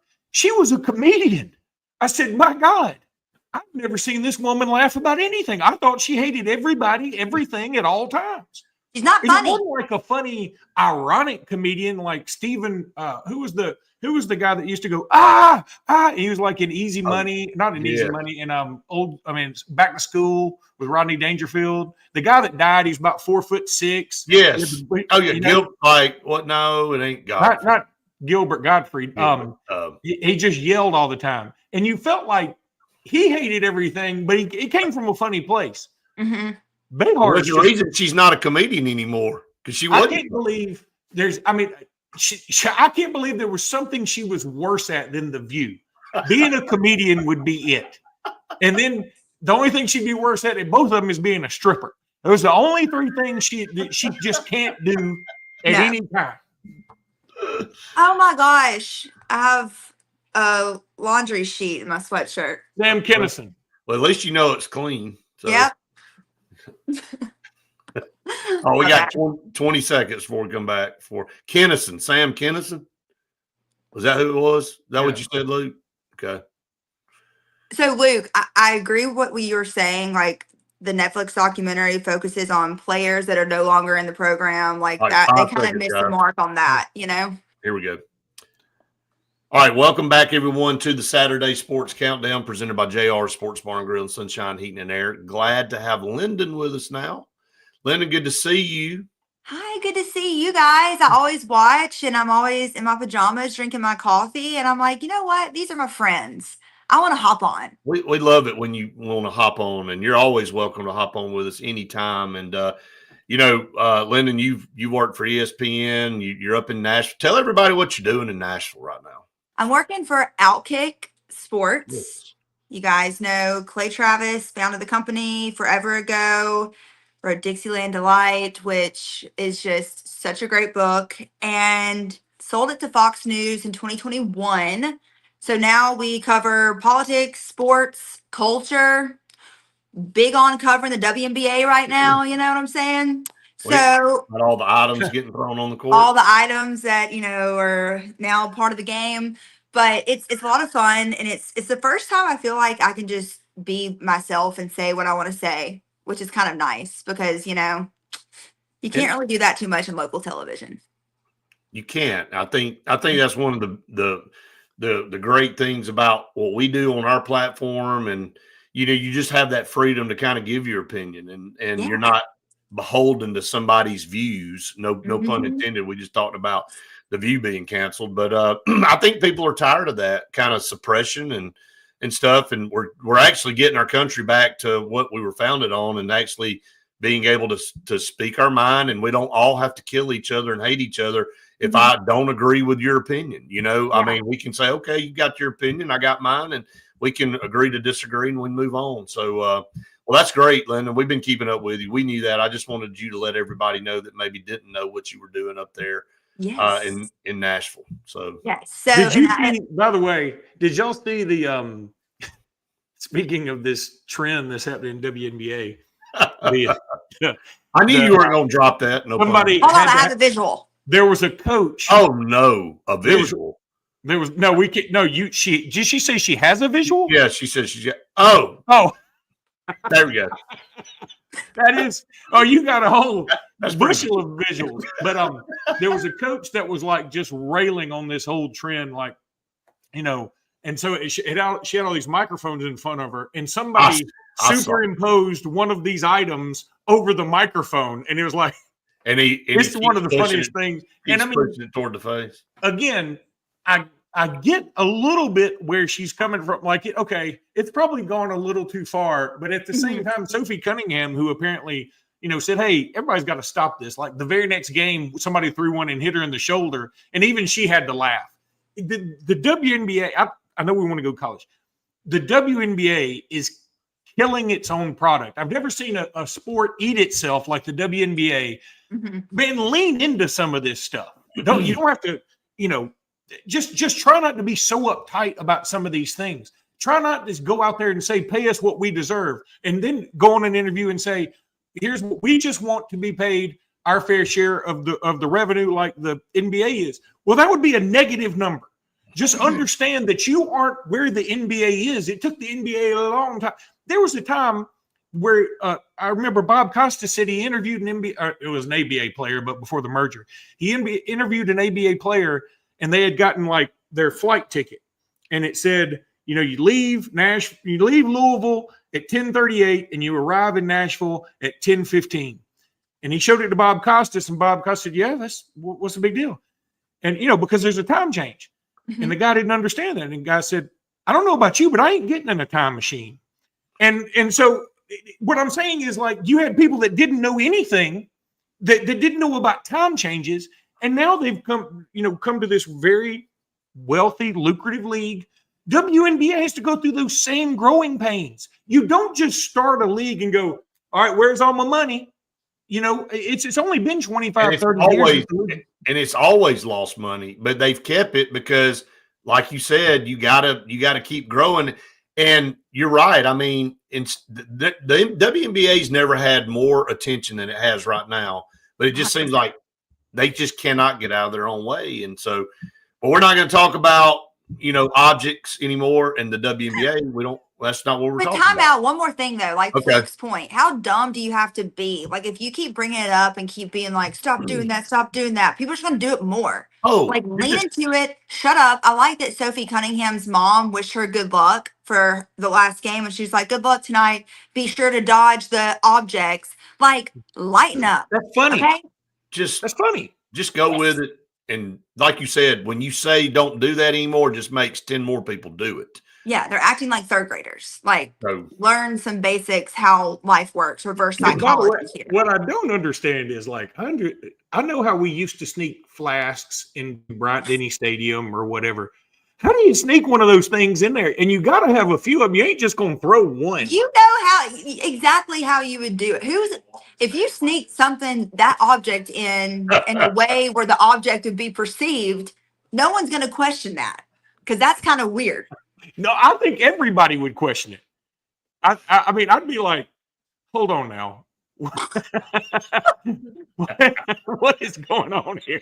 It's like, I just don't get it. The other thing is, I got to give, if you were a WNBA player, I think it'd be funny if you had a press conference go, you know what? Yeah, this is mildly sexist and whatever. But at the same time, you got to give somebody props who's willing to go to a store to buy that specific one item, that particular color for the most part. I think there are some other colors, but that particular one item. Then also buy a WNBA ticket, pay for parking, walk up with that thing on their person, and then get to the stadium and then throw it, knowing they're probably going to be tossed from the game immediately. I mean, that is dedication. You know what? I want to learn more about those people. Let's be curious, not judgmental. Yeah.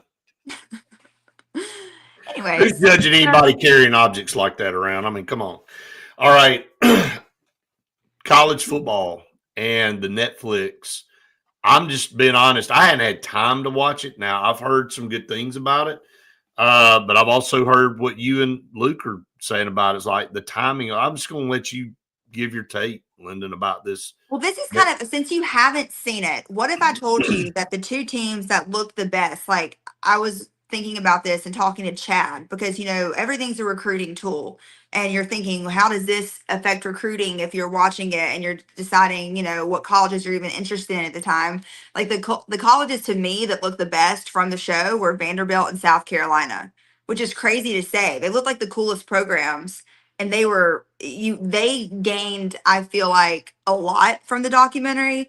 And there were some other schools, Auburn, and this is my bias though, because I asked Chad, my husband, for those that don't know, again yesterday. I was like, I truly believe Auburn looked the worst in the documentary. And he was like, Mississippi State looked worse than Auburn. He's like, you just expect more from Auburn, and like they did not meet your expectations at all.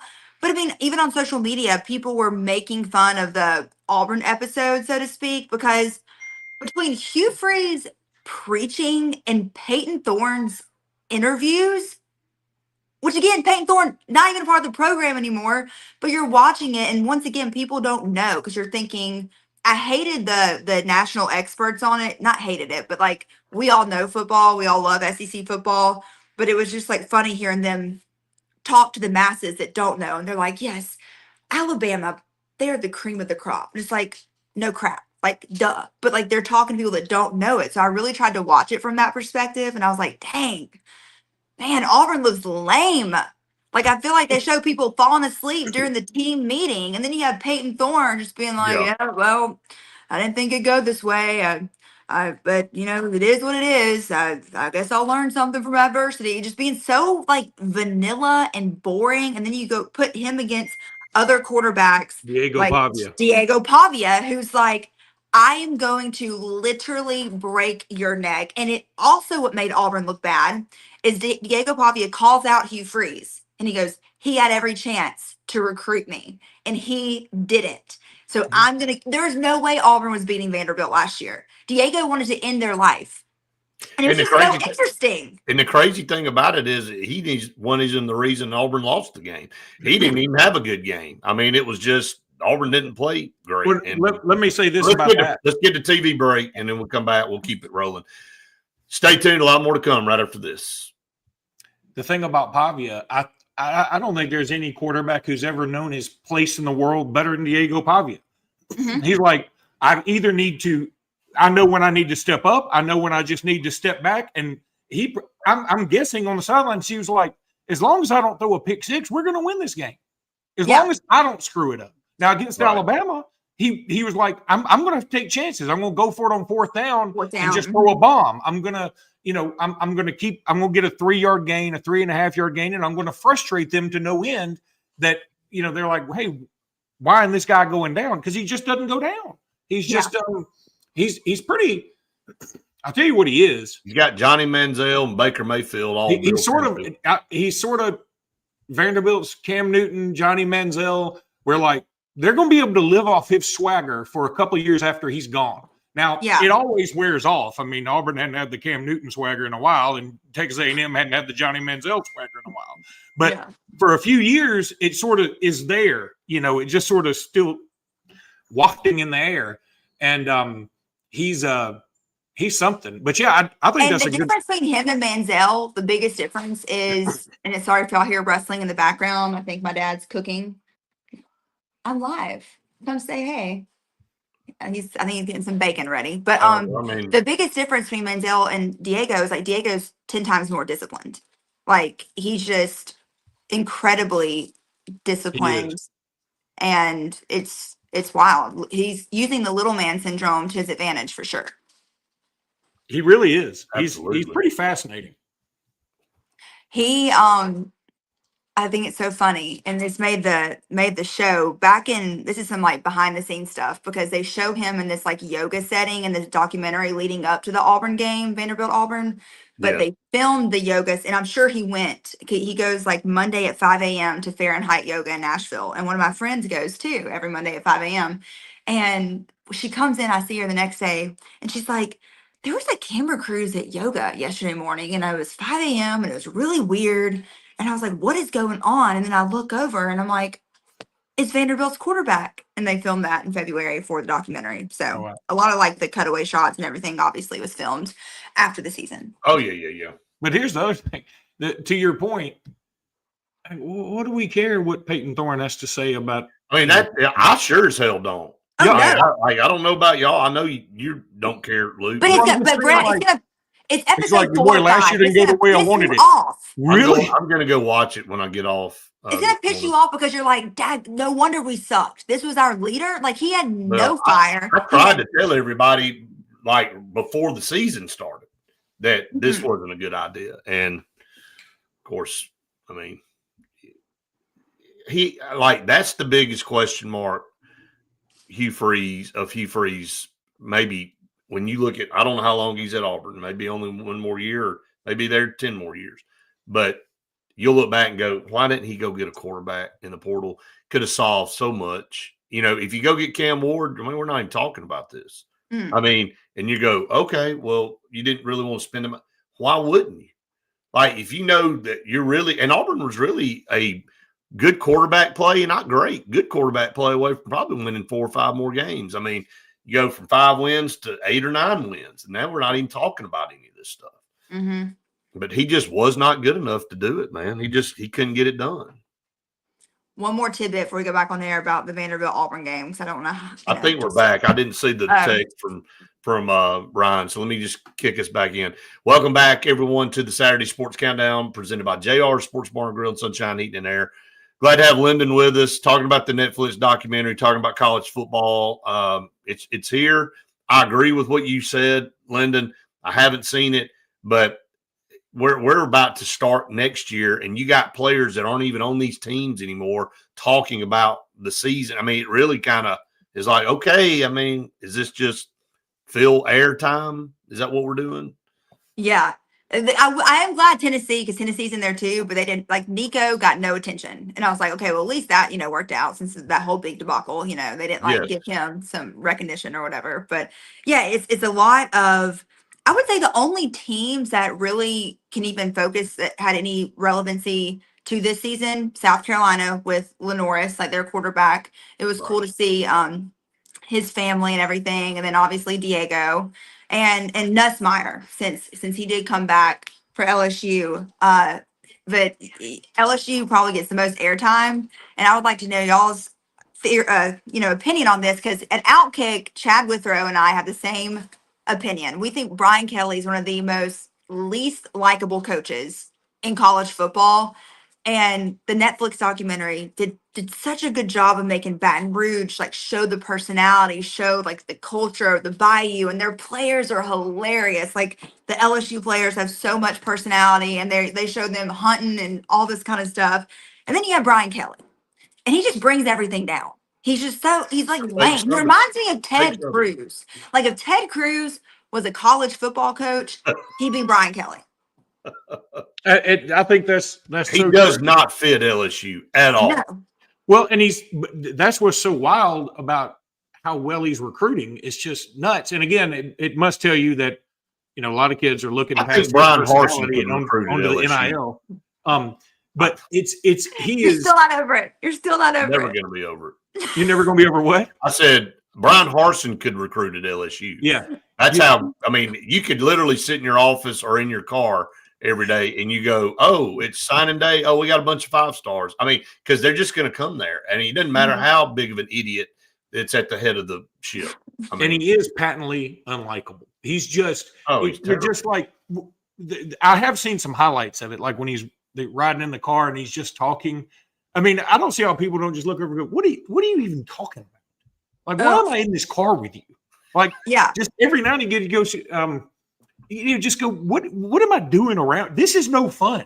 Every He's now and no then fun. Yeah. He sounds like a loser, like someone you wouldn't even want to go talk football with at a bar. Yeah. And yeah, it's mind blowing. It really is mind blowing. I don't think Yeah. the LSU fans have bought into him either. I mean, I think they're still in love with Coach O. Like Well, that's yeah. what they want. How many games in a row as an opener?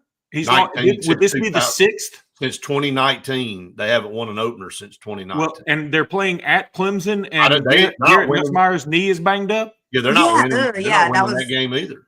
Yeah.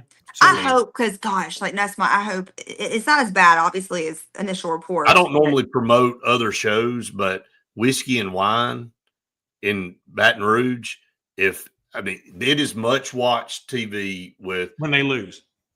T-Bob, A-Bear, and that other dude. When they Post lose that Alabama opener last year was like watching it was the saddest and funniest thing at the same time. But I mean, T-Bob, A-Bear will just scream for like an hour. Cuss words. And it's so loud and just I love it. And they're in a bar and they're smoking cigars and stuff. And they've lost again. They've opened up the season with 5 straight. I mean, so they're like, I can't believe it. I mean, it's just like going crazy, and people are walking by them, and they're shooting them birds and stuff. But Brett, the thing about it, and that's why, like, I think Louisiana is its own thing. You know, everybody could be like, hey, you know, aren't they supposed to be more professional? They can't just be yelling out the F word every other word. And I'm like, that's Louisiana, man. That's yes. You know, we give them a pass. Nobody else can do that. If you and I tried to do that, Facebook would take us out. We'd be on Zuckerberg's boat, dropped into the ocean. But if they do it, everybody's like, it's Louisiana. That's what happens. And we get it. Expect. Yes. Yeah. Like if you don't do it down there, you don't fit in. Nobody you're too white collar. Like you can't. Like you're a la Brian Kelly. I mean, exactly. I mean, he just does not fit their persona. I got a question for y'all, and like on these episodes for each team, did the schools have a lot of input on how they designed their episode, or was it this production company that came in and said, all right, this is what we're filming, this is what we're going to do? Because like you said, Lyndon, I mean, some episodes have more pizzazz and show the program better, and then over here it's like, well, who directed this thing? Did we have any say in that? I mean, did Auburn people have any say in what went on there? Yeah, I need to look into it because I will get the exact episode number because that's all you need to really see is that episode. But it's such a good point. And here I'm going to make sure I get all my names right. But there were 6 schools that had no speaking roles at all: Ole Miss, Alabama, Georgia, Missouri, Kentucky, Texas. You didn't hear from coaches from them at all. I thought that was interesting. Like some of the top teams in the SEC. I don't know. And I think the only reason Heupel's only speaking episode was the very last one when they followed Ohio State and Tennessee into the college football playoff. And I was just curious. I'm like, okay. And they obviously are mentioned, like, because you get Texas A&M's perspective playing Texas, you get South Carolina's perspective playing Alabama, but you did not hear from Kiffin, Smart, DeBoer, Dirkwitz. Like you heard from Stoops, like they were not involved at all. So that's a big chunk of the SEC. How do you do an SEC show? Again, I know I'm an Alabama fan. How do you do an SEC show without the team that has the most championships, the most history in the whole league, number one? Number two, how do you do it without Lane Kiffin, who is the funniest, best, and probably the best personality in the whole league? How do you do it without Eli Drinkwitz, who may be second funniest? He always has, some dry good sense of things humor. to say. Dry sense of humor. How do you, and again, how do you do it without Georgia, who is the dominant force now, or Texas, who everybody perceives to be the dominant force now? Mm-hmm. And that's what is so bothersome about it, is like, as soon as I heard that all those schools kind of just pretty much weren't involved, I'm like, well, why do I want to watch this? I don't really give a rip much about Vandy, South Carolina. Yeah, it's cooler during the season, but I especially don't care about last year. Auburn shouldn't have cared. Auburn should have opted out too. They should have joined. They should have said, "No, we out." So let's go to TV break. We come back. We'll keep talking about this and a lot more. Stay tuned. More to come right after this. I mean, crap. I mean, would you rather just not have anything, or the most Debbie Downer episode of the group? I mean, exactly. We I'd have rather everyone just not saying be that in it. Hugh Freeze literally is cringe and he's a Baptist preacher. Like, do you want that? Like, or just nothing at all? Just was the highlight, Linda? There was a Twitter video going around this week about something where Hugh Freeze read off like a text he got from Eugene Asante. Was that in there? Yes, that was in there. Now, again, that may be something Auburn people love, but I can tell you from an outsider's perspective, seeing Hugh Freeze sort of faux cry and sort of give Preacher and bite, I'm like, hey, man, we all get it. You can coach quarterbacks and you can just let that go. Let the whole Preacher vibe go. Nobody buys it anymore. But I get it. You get caught with prostitutes and now you want to be a preacher, but there has to be a happy medium. There has to be a happy medium.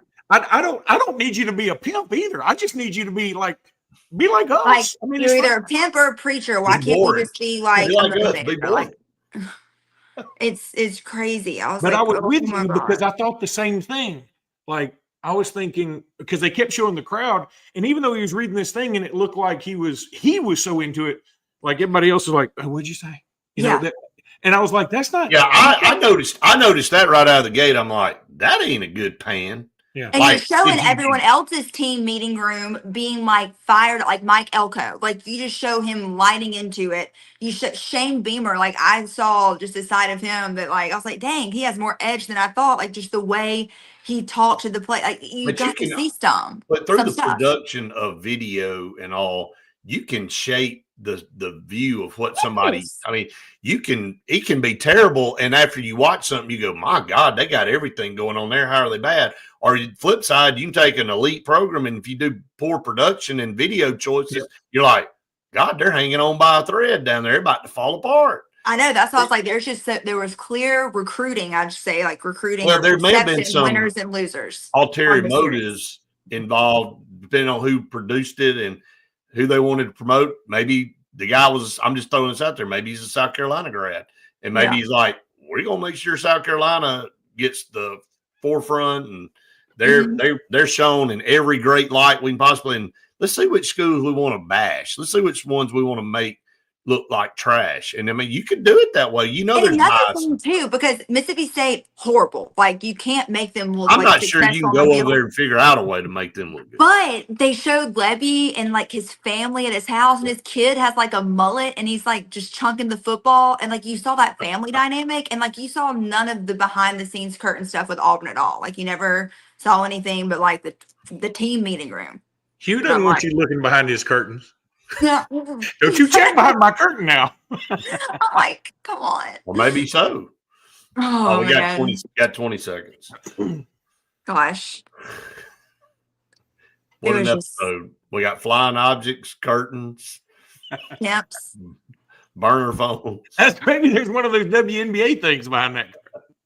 Did y'all see the thing where Howard Stern meme? All right, here we go. Welcome back, everyone, to the Saturday Sports Countdown presented by JR Sports Bar and Grill and Sunshine Heating and Air. Of course, I'm going to substitute the word object for the actual word of what's being thrown. But that meme on Twitter, it said another object showed up at a WNBA game, and it was Howard Stern sitting on the front row. That is so funny. Oh, yeah, that's about funny. Hey, he got canceled too. Talk about the cancel culture going in the opposite direction. Lord. It's now all this crazy crap and people anti-America, they're the ones getting canceled. So I'm glad we're on the other side. It used to, back in 2016, I just used to walk in fear, what's going to happen to anybody. Right. It was so lame. So lame. So let's talk about that meme of the microphone and the woman, and it's just, you just got to go see it. Send it to Lyndon for me. I didn't have her. I was about to send it to both of you. I don't know if she's seen it, but I'm about to send it to her. Bama Willie said, pretty good marketing having the main Netflix account tweet out the speech. About 500,000 views. What's y'all's thoughts on that? Well, it depends on if you wanted it to get out. What you thought the reaction was to it. I mean, so I guess I think they played I think what Bama Willie said, and they played off the emotion of saying, look. And a lot of times people try to find that emotional line. It doesn't matter what school you pull for. If you see somebody get up there and, say, look, this kid, and Eugene Asante is a great, look, what a great player, what a great person he was, gave 1,000% effort. And, coming from him, I do think it was genuine. He's like, look, if I had to go through hell to set the foundation for the future, then so be it. It's kind of like I'm willing to make that sacrifice. We just don't live in a world now where people will do that much anymore. They're content with. I remember Benjamin Russell having a couple of rough years, and then we went on a stretch of about 5 really good years.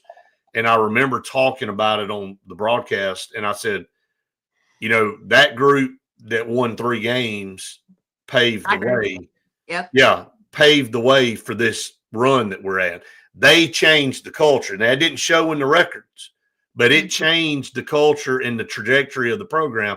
And I think that's what they were trying to portray with Hugh Freeze reading Eugene Asante's thing. Everybody's like, look, all y'all are in here and y'all got a chance to maybe win something. They didn't have a chance. And they were in a bit different situation. They just playing off that emotional stuff. So. But you know what, Brett? He should have said what you just said. The Asante text is great and dandy and all that stuff. But what's going to motivate 17 to 20, I guess like 3-year-olds, 4-year-olds now? Yeah. But tears and like that, or what you're saying. Okay, these guys sacrifice so you can succeed. Now, cowgirl up, go out there, hit somebody. Like, I don't know. Like, I think the sobs, no. It didn't He's come on fire. across. Yeah, it didn't come across genuine, I guess, maybe for some. But, again, I tried to make that point. And, with Braden and Weston, Lyndon, I mean, they kind of paved the way. The next couple of years, like they changed that culture. Their group, their senior class won 3 out of the last 5 games, and they should have won more games. But it took a change of culture, and and then the next year, Benjamin Russell was off and running for another 2 or 3 years. I mean, you forget about those because you look back and go, oh, that team was terrible. They were 3-7. Well, that 3-7 team is the reason these teams had success. They were the building blocks of that. So whether it came off, right, wrong, and different with Hugh Freeze, it's out there now. And I don't know that, Lyndon, after this raving review you've given me, that I want to go watch this episode. I want to hear your perspective. But again, like, you're like me, though. Like, I'm judging it so hard. Like, when I made the Outkick video, like, I'm judging it hard because I want Auburn to be the best. And I'm like, That's not putting your best foot forward. No. But, and I don't think it came off as bad to the world. But to me, I'm sitting there and I'm watching every player's react. I'm looking at everything and I'm like, no, Right. I don't like this look. I texted my friend Samaria, who was a Tigerette with me. She married Sean Dion Hamilton.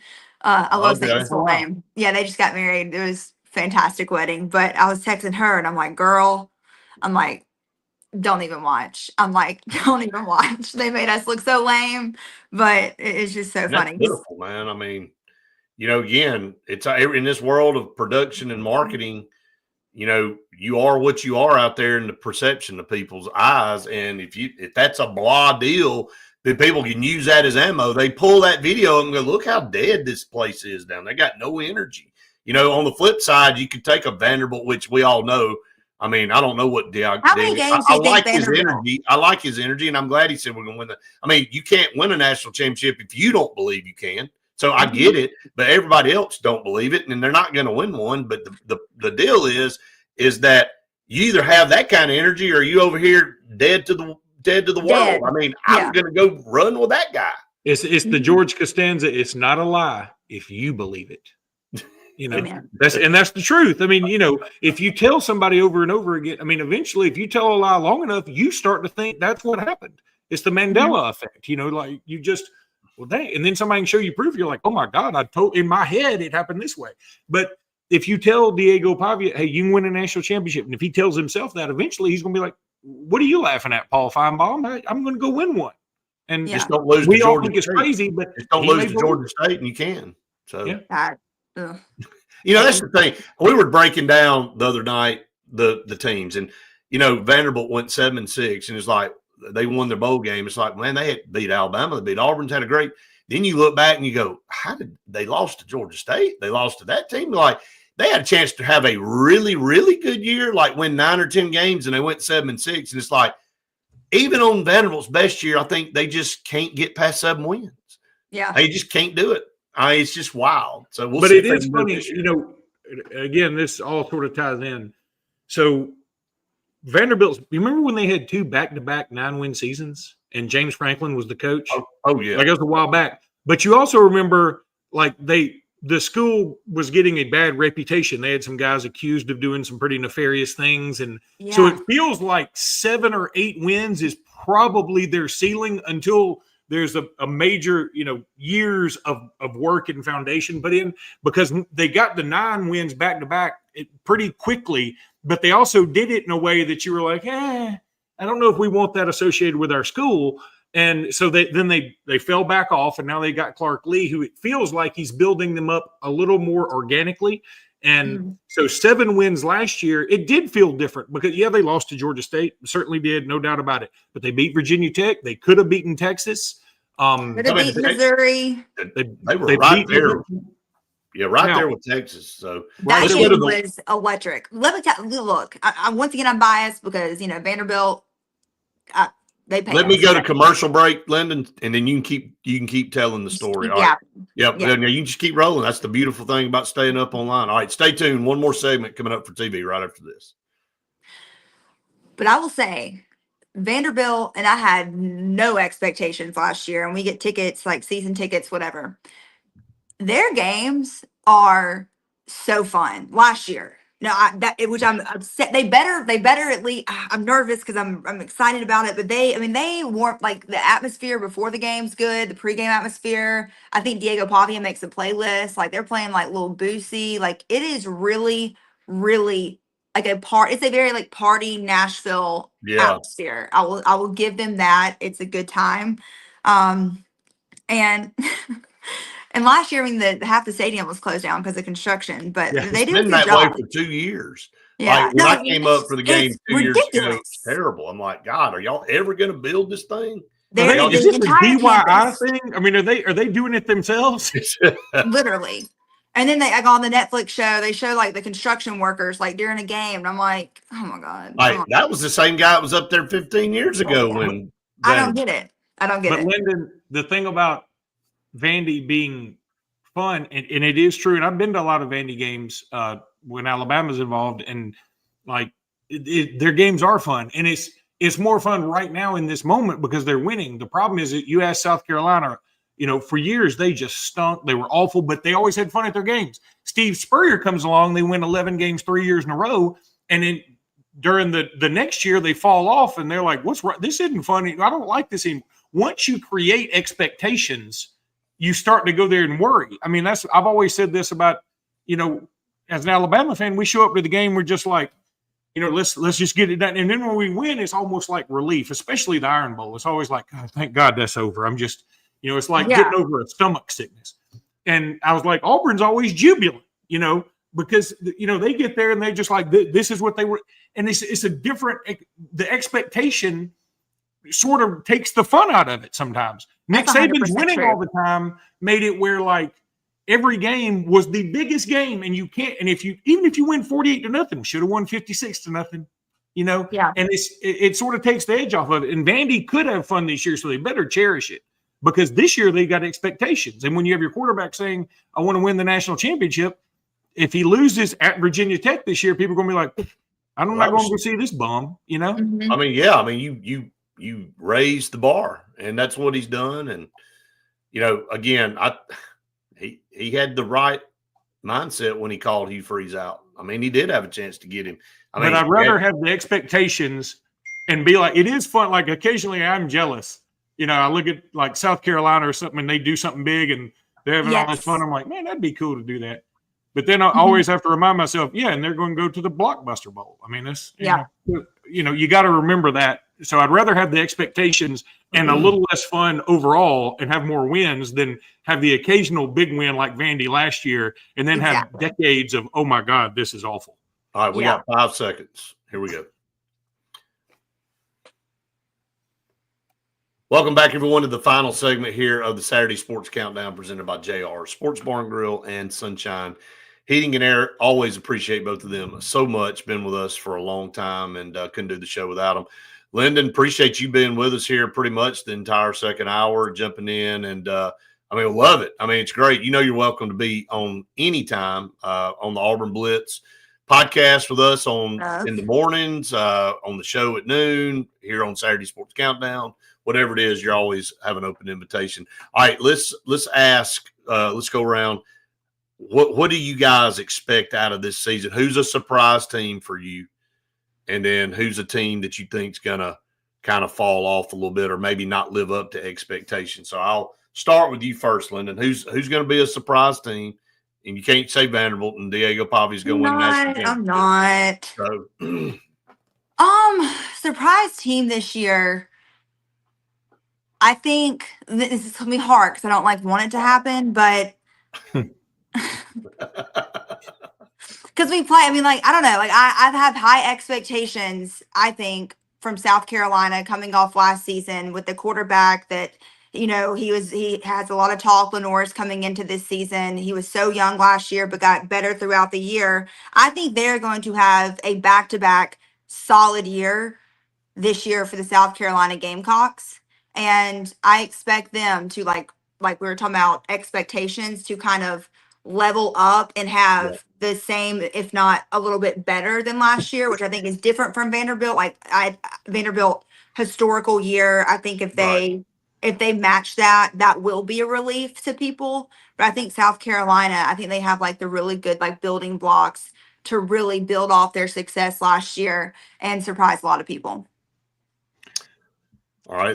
I'll say a surprise positive way is Missouri. They play their first, I think, 6 games at home, which is pretty nuts. Yeah. Now, the last of those is Alabama, so that'll be difficult. And they don't play anybody in the non-con. I mean, it's just a sack of grits every time you turn around. Missouri's got nobody until Alabama, and then they travel to Auburn. So that's back-to-back difficult games, of course, but it's at the same time, they should be set up pretty well by that point. Then I'd say I'm going to go the opposite of Lyndon. I think South Carolina is due for a little bit of a step back. Not that they were on the precipice of being in the college football playoff, but this year they open up with Virginia Tech, which in Atlanta, which is going to be no breather because everybody thought Virginia Tech was going to be good last year. They weren't. And so there's a lot more pressure on that staff this year. Then they have a soup can, then Vandy at home, at Missouri, Kentucky at home, at LSU, a better Oklahoma team with John Mateer, Alabama at home, Oklahoma, Alabama, and LSU back-to-back. That's not easy. And then at Ole Miss, by the way, I should throw that in there. At Texas A&M, and then Clemson at home, a Clemson team that, Cade Klubnik, some people think is going to win the Heisman. Yeah, I just see them losing 5 games at a time when people are going to think they should lose only 2. I forgot about Oklahoma. They weren't in the documentary either. Yeah. I mean, and you needed them in there because I'm talking about that fan base is a little ticked. That's like writing a history book and leaving out 200 years. Leaving out George Washington. Yeah, we'll just skip over that. I mean, how do you do this documentary and leave half the dadgum league out? I mean, it's we're not down to 8 teams. And if they don't want to participate, what you do is say, okay, we're not going to, get in there and get all this exclusive footage. We're just going to talk to fans of every team. If they could have done that, and I would have loved the documentary, just talk to fans after, talk to Bama fans after the Georgia, and then talk to Bama fans after Vandy. You want to have some high comedy? That would have been unbelievable. Why didn't they hire us to produce this? Yeah. All we had to do was call us. Or why didn't we just do it? Yeah, why didn't we? Maybe we can do one and be better than that. So, Luke, now that you listed out South Carolina's schedule, who do you think, because now I feel stupid, but who do you think has the most difficult schedule this year in the SEC? We ranked the schedule the other day. Oklahoma is still bad. Let me tell you, Florida has a brutal schedule. Florida's is brutal, but the thing Tennessee may have the easiest schedule.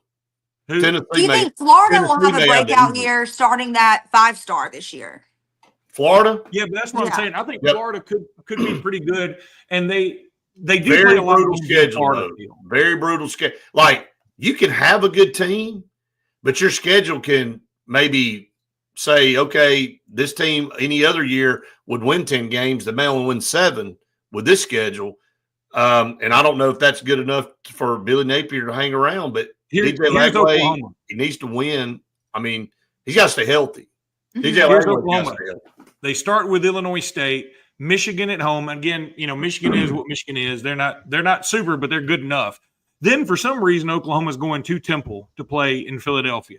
They come home and play an Auburn game. That'll be a monster game. John Mateer against Jackson Arnold, returning back to where he was. Both coaches probably I don't know about the hot seat, but it's warming up. Then Kent State. Then they have Texas at South Kakalaki, Ole Miss at home, at Tennessee, at Alabama, Missouri at home, and LSU at home. That's pretty brutal. All right, so I'm going to close it for TV, and we'll stay up for just a second to close out on social media. But we appreciate everybody that tunes us in each and every Saturday. Again, thanks to Lyndon for being here with us. She's welcome back anytime. She knows that. And we'll have her back throughout the season, definitely, for sure, as Vanderbilt marches toward a national championship. We're all going to be here for it. So, again, we appreciate it so much. We'll be back with you next Saturday for another edition of the Saturday Sports Countdown. Hope all of you have a great and wonderful weekend. College football, high school football is right here on the cusp, and we're ready for it. We hope you have a great day. We've enjoyed it. We hope you have to see you next time. All right, so staying up for TV and all. I like finishing up or staying up for online. I think a team that also could take a step back is LSU. I just don't. If they lose that first game, it could get tricky. Don't hear a lot of talk about them, man. And it's like LSU people are like, man, I mean, we're still here. And, normally you hear them at the top every year. And I just don't hear a lot of buzz around that LSU program. Listen to LSU schedule, just for instance. I mean, there's nothing I enjoy more than looking at schedules. They're at Clemson, then Louisiana Tech, then Florida comes into town, Southeast Louisiana, at Ole Miss, South Carolina at home, at Vandy, Texas A&M at home, at Bama, Arkansas there, and then Western Kentucky, and then to finish up at Oklahoma. It's certainly, you can see 4 losses in here, especially if this patella tendon thing is, chronic. Like they talk, he said it the other day, like you got basically carted off the field, but he could have come back, and he's like, it's not significant. It's something he's dealt with for a long time. Whenever somebody tells me, hey, yeah, his knee's a little sketchy, but it's not the worst thing in the world, I'm always thinking, yeah, that's the worst thing in the world. The quarterback needs knees, Ask Joe Namath. So yeah, I'm telling you, it's just one of those deals where, I mean, there's a lot of teams in the league that are kind of right there on the cusp, man. And before we leave, because I only have y'all for I want to talk to you guys every day about this stuff. What do you think, Kentucky Calzada? Like, do y'all like that marriage? Do you think washed up goods? Like how? Like what? He played football. I mean, he did play for. What did he play? Incarnate Word. Incarnate Word, baby. Him and Cam Ward. They sure Incarnate did. Word alum. How about that? That is crazy. And for somehow he came to Auburn, never played, and's pissed off at the world. Now he's throwing shade at Auburn. Like, I can't wait to play them. We're gonna beat. I'm like, dude, like you didn't do a damn thing. I mean, you were just here. Looking at his recruiting class coming out of high school with like Tua, yeah. I mean, it's just Bo Nix. Like it's crazy. Like I'm like, oh my gosh. When you go back and look at some of the recruiting classes, and you're like, oh, holy cow! How long ago was this man here? I mean, it's his 6th year or 7th year. 2 years. Okay, was he at 2 seasons at A&M? Yeah, he was at 2 seasons at A&M, Auburn, and then was he at 2 seasons at Incarnate Word? I think this is 6. This is 6. Okay.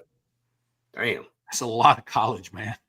He's go get a job. A lot of free college. Go get a job. So do like that player that said, "I'm retiring. Here's my LinkedIn." Like, yeah, exactly. That'd be a great realtor.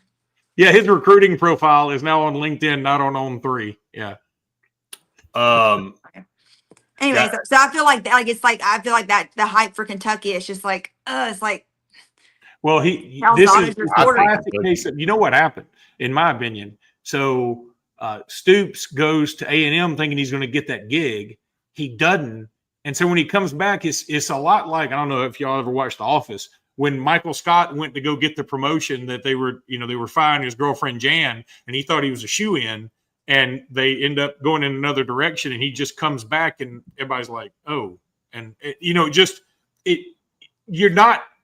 not fun. You come back, Mark Stoops comes back to Kentucky like, I'm back, y'all. And they're like, yeah, but you wanted to leave. Yeah. And they're like, yeah, I know, but let's all put this behind us. It's not going to work out well. You know, All right, so Glenn wanted. Okay, John, I've got you.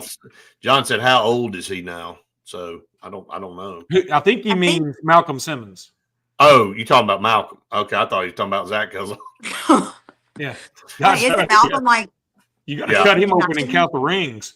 Yeah, Malcolm's either I think he's 19. No, let's see. Yeah, 19 or 20. I think he's 20, but it was not. Somebody said it was 19 when this happened. But I don't know if he's had a recent birthday. Hearing Jimbo is wanting back into coaching. Well, coaching ain't wanting him back. How about that? Glenn said, pick SEC championship game. Who is it?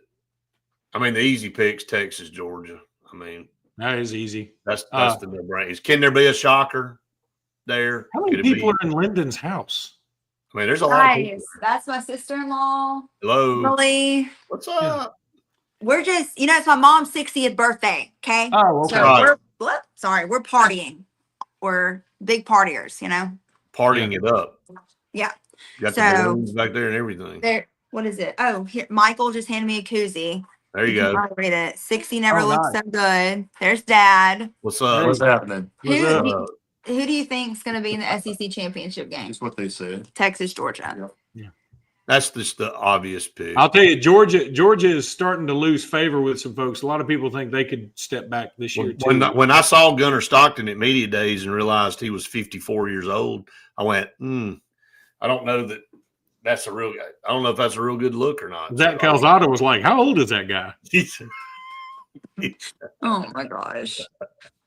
Oh, man. Well, hey, by the way, I heard something funny yesterday. James Franklin, speaking to him, he was talking and he said, we were this close to being, winning a national championship this year. He said we were a really good receiver away from winning a national championship. I'm like, didn't y'all have Kendrick Lambert Smith and let him go in the portal? I mean, you could have paid him, and then you might have won a national championship. That's the difference. Is one player. Yeah, they could have used him. He's like their all-time leading receiver or something. And then he transfers to Auburn, which he wanted. I told everybody the other day on the podcast. I said that was probably one of the oddest transfer portal deals. Like he had to have been unhappy there. That's the only thing I can figure. Or he just, we got a much better offer from Auburn, which again, I'm not faulting him. But if he had a good year at Auburn. I mean, he almost had 1,000 yards at Auburn. I mean, if I'm Penn State, I'm like, I'll match that. We need you to win this thing, and that's what they were short on. That's true. Justin said, "Give us a little Star Spangled Banner." He's asking for your dad to come sing the national. Dad, sing the national anthem. Oh, now he got kicked out because he was talking too loud about butter and biscuits. Sounds like a song back in the day. I know. Buttermilk biscuits. The whole thing, I was talking too loud about butter and biscuits. He can make a song out of it. Luke, do you think Bama will do better the next year? Like, have to? Like, obviously, I think we'll be better. Look, I am a little higher on Ty Simpson than most. He's been there a long time. Yeah, he's got some receivers. He's a former 5-star himself. I was on the Keelan Russell train initially, but the more that once you settle down from signing somebody, you start to calm down. You just know that that's a lot to ask of somebody to walk in. So as a freshman, yeah. But Justin said, Lyndon, you knew that answer from Luke. Well, here's there was some. Dang it! I had another point. It's gone. I can't get it back. But I like the way the schedule sets up because I like going to Florida State. I like playing Wisconsin. It's not like we're playing Clemson and Ohio State. Have y'all watched preseason videos of Florida State? What now? Have you watched any of the preseason clips of Florida State? They do not look good. They look like frat boys out there running routes. The receivers haven't called a pass, and the defensive line don't know how to even hit the sled. That's one of the biggest downfalls. Y'all are going to meet the last decade. They are freaking terrible, man. Well, and only 2 people are going to be there to watch it. So bad. What now? I said only 2 people are going to be there to watch it.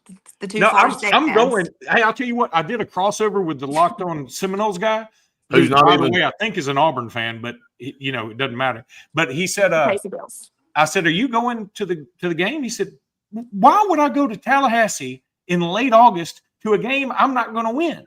And I was like, he's like, it's going to be 10,000 degrees. And I was like, you don't work for the Chamber of Commerce, do you? I mean, I'm going. I mean, you know, because I want to go see it. I like to go see other teams on their field. You know, I've been to enough home games. Yeah. He said, am I in a box? No, I'm not in a box in Tally. I don't know if they have boxes. They might have literal boxes. They got Cardboard boxes. Cardboard, but they have.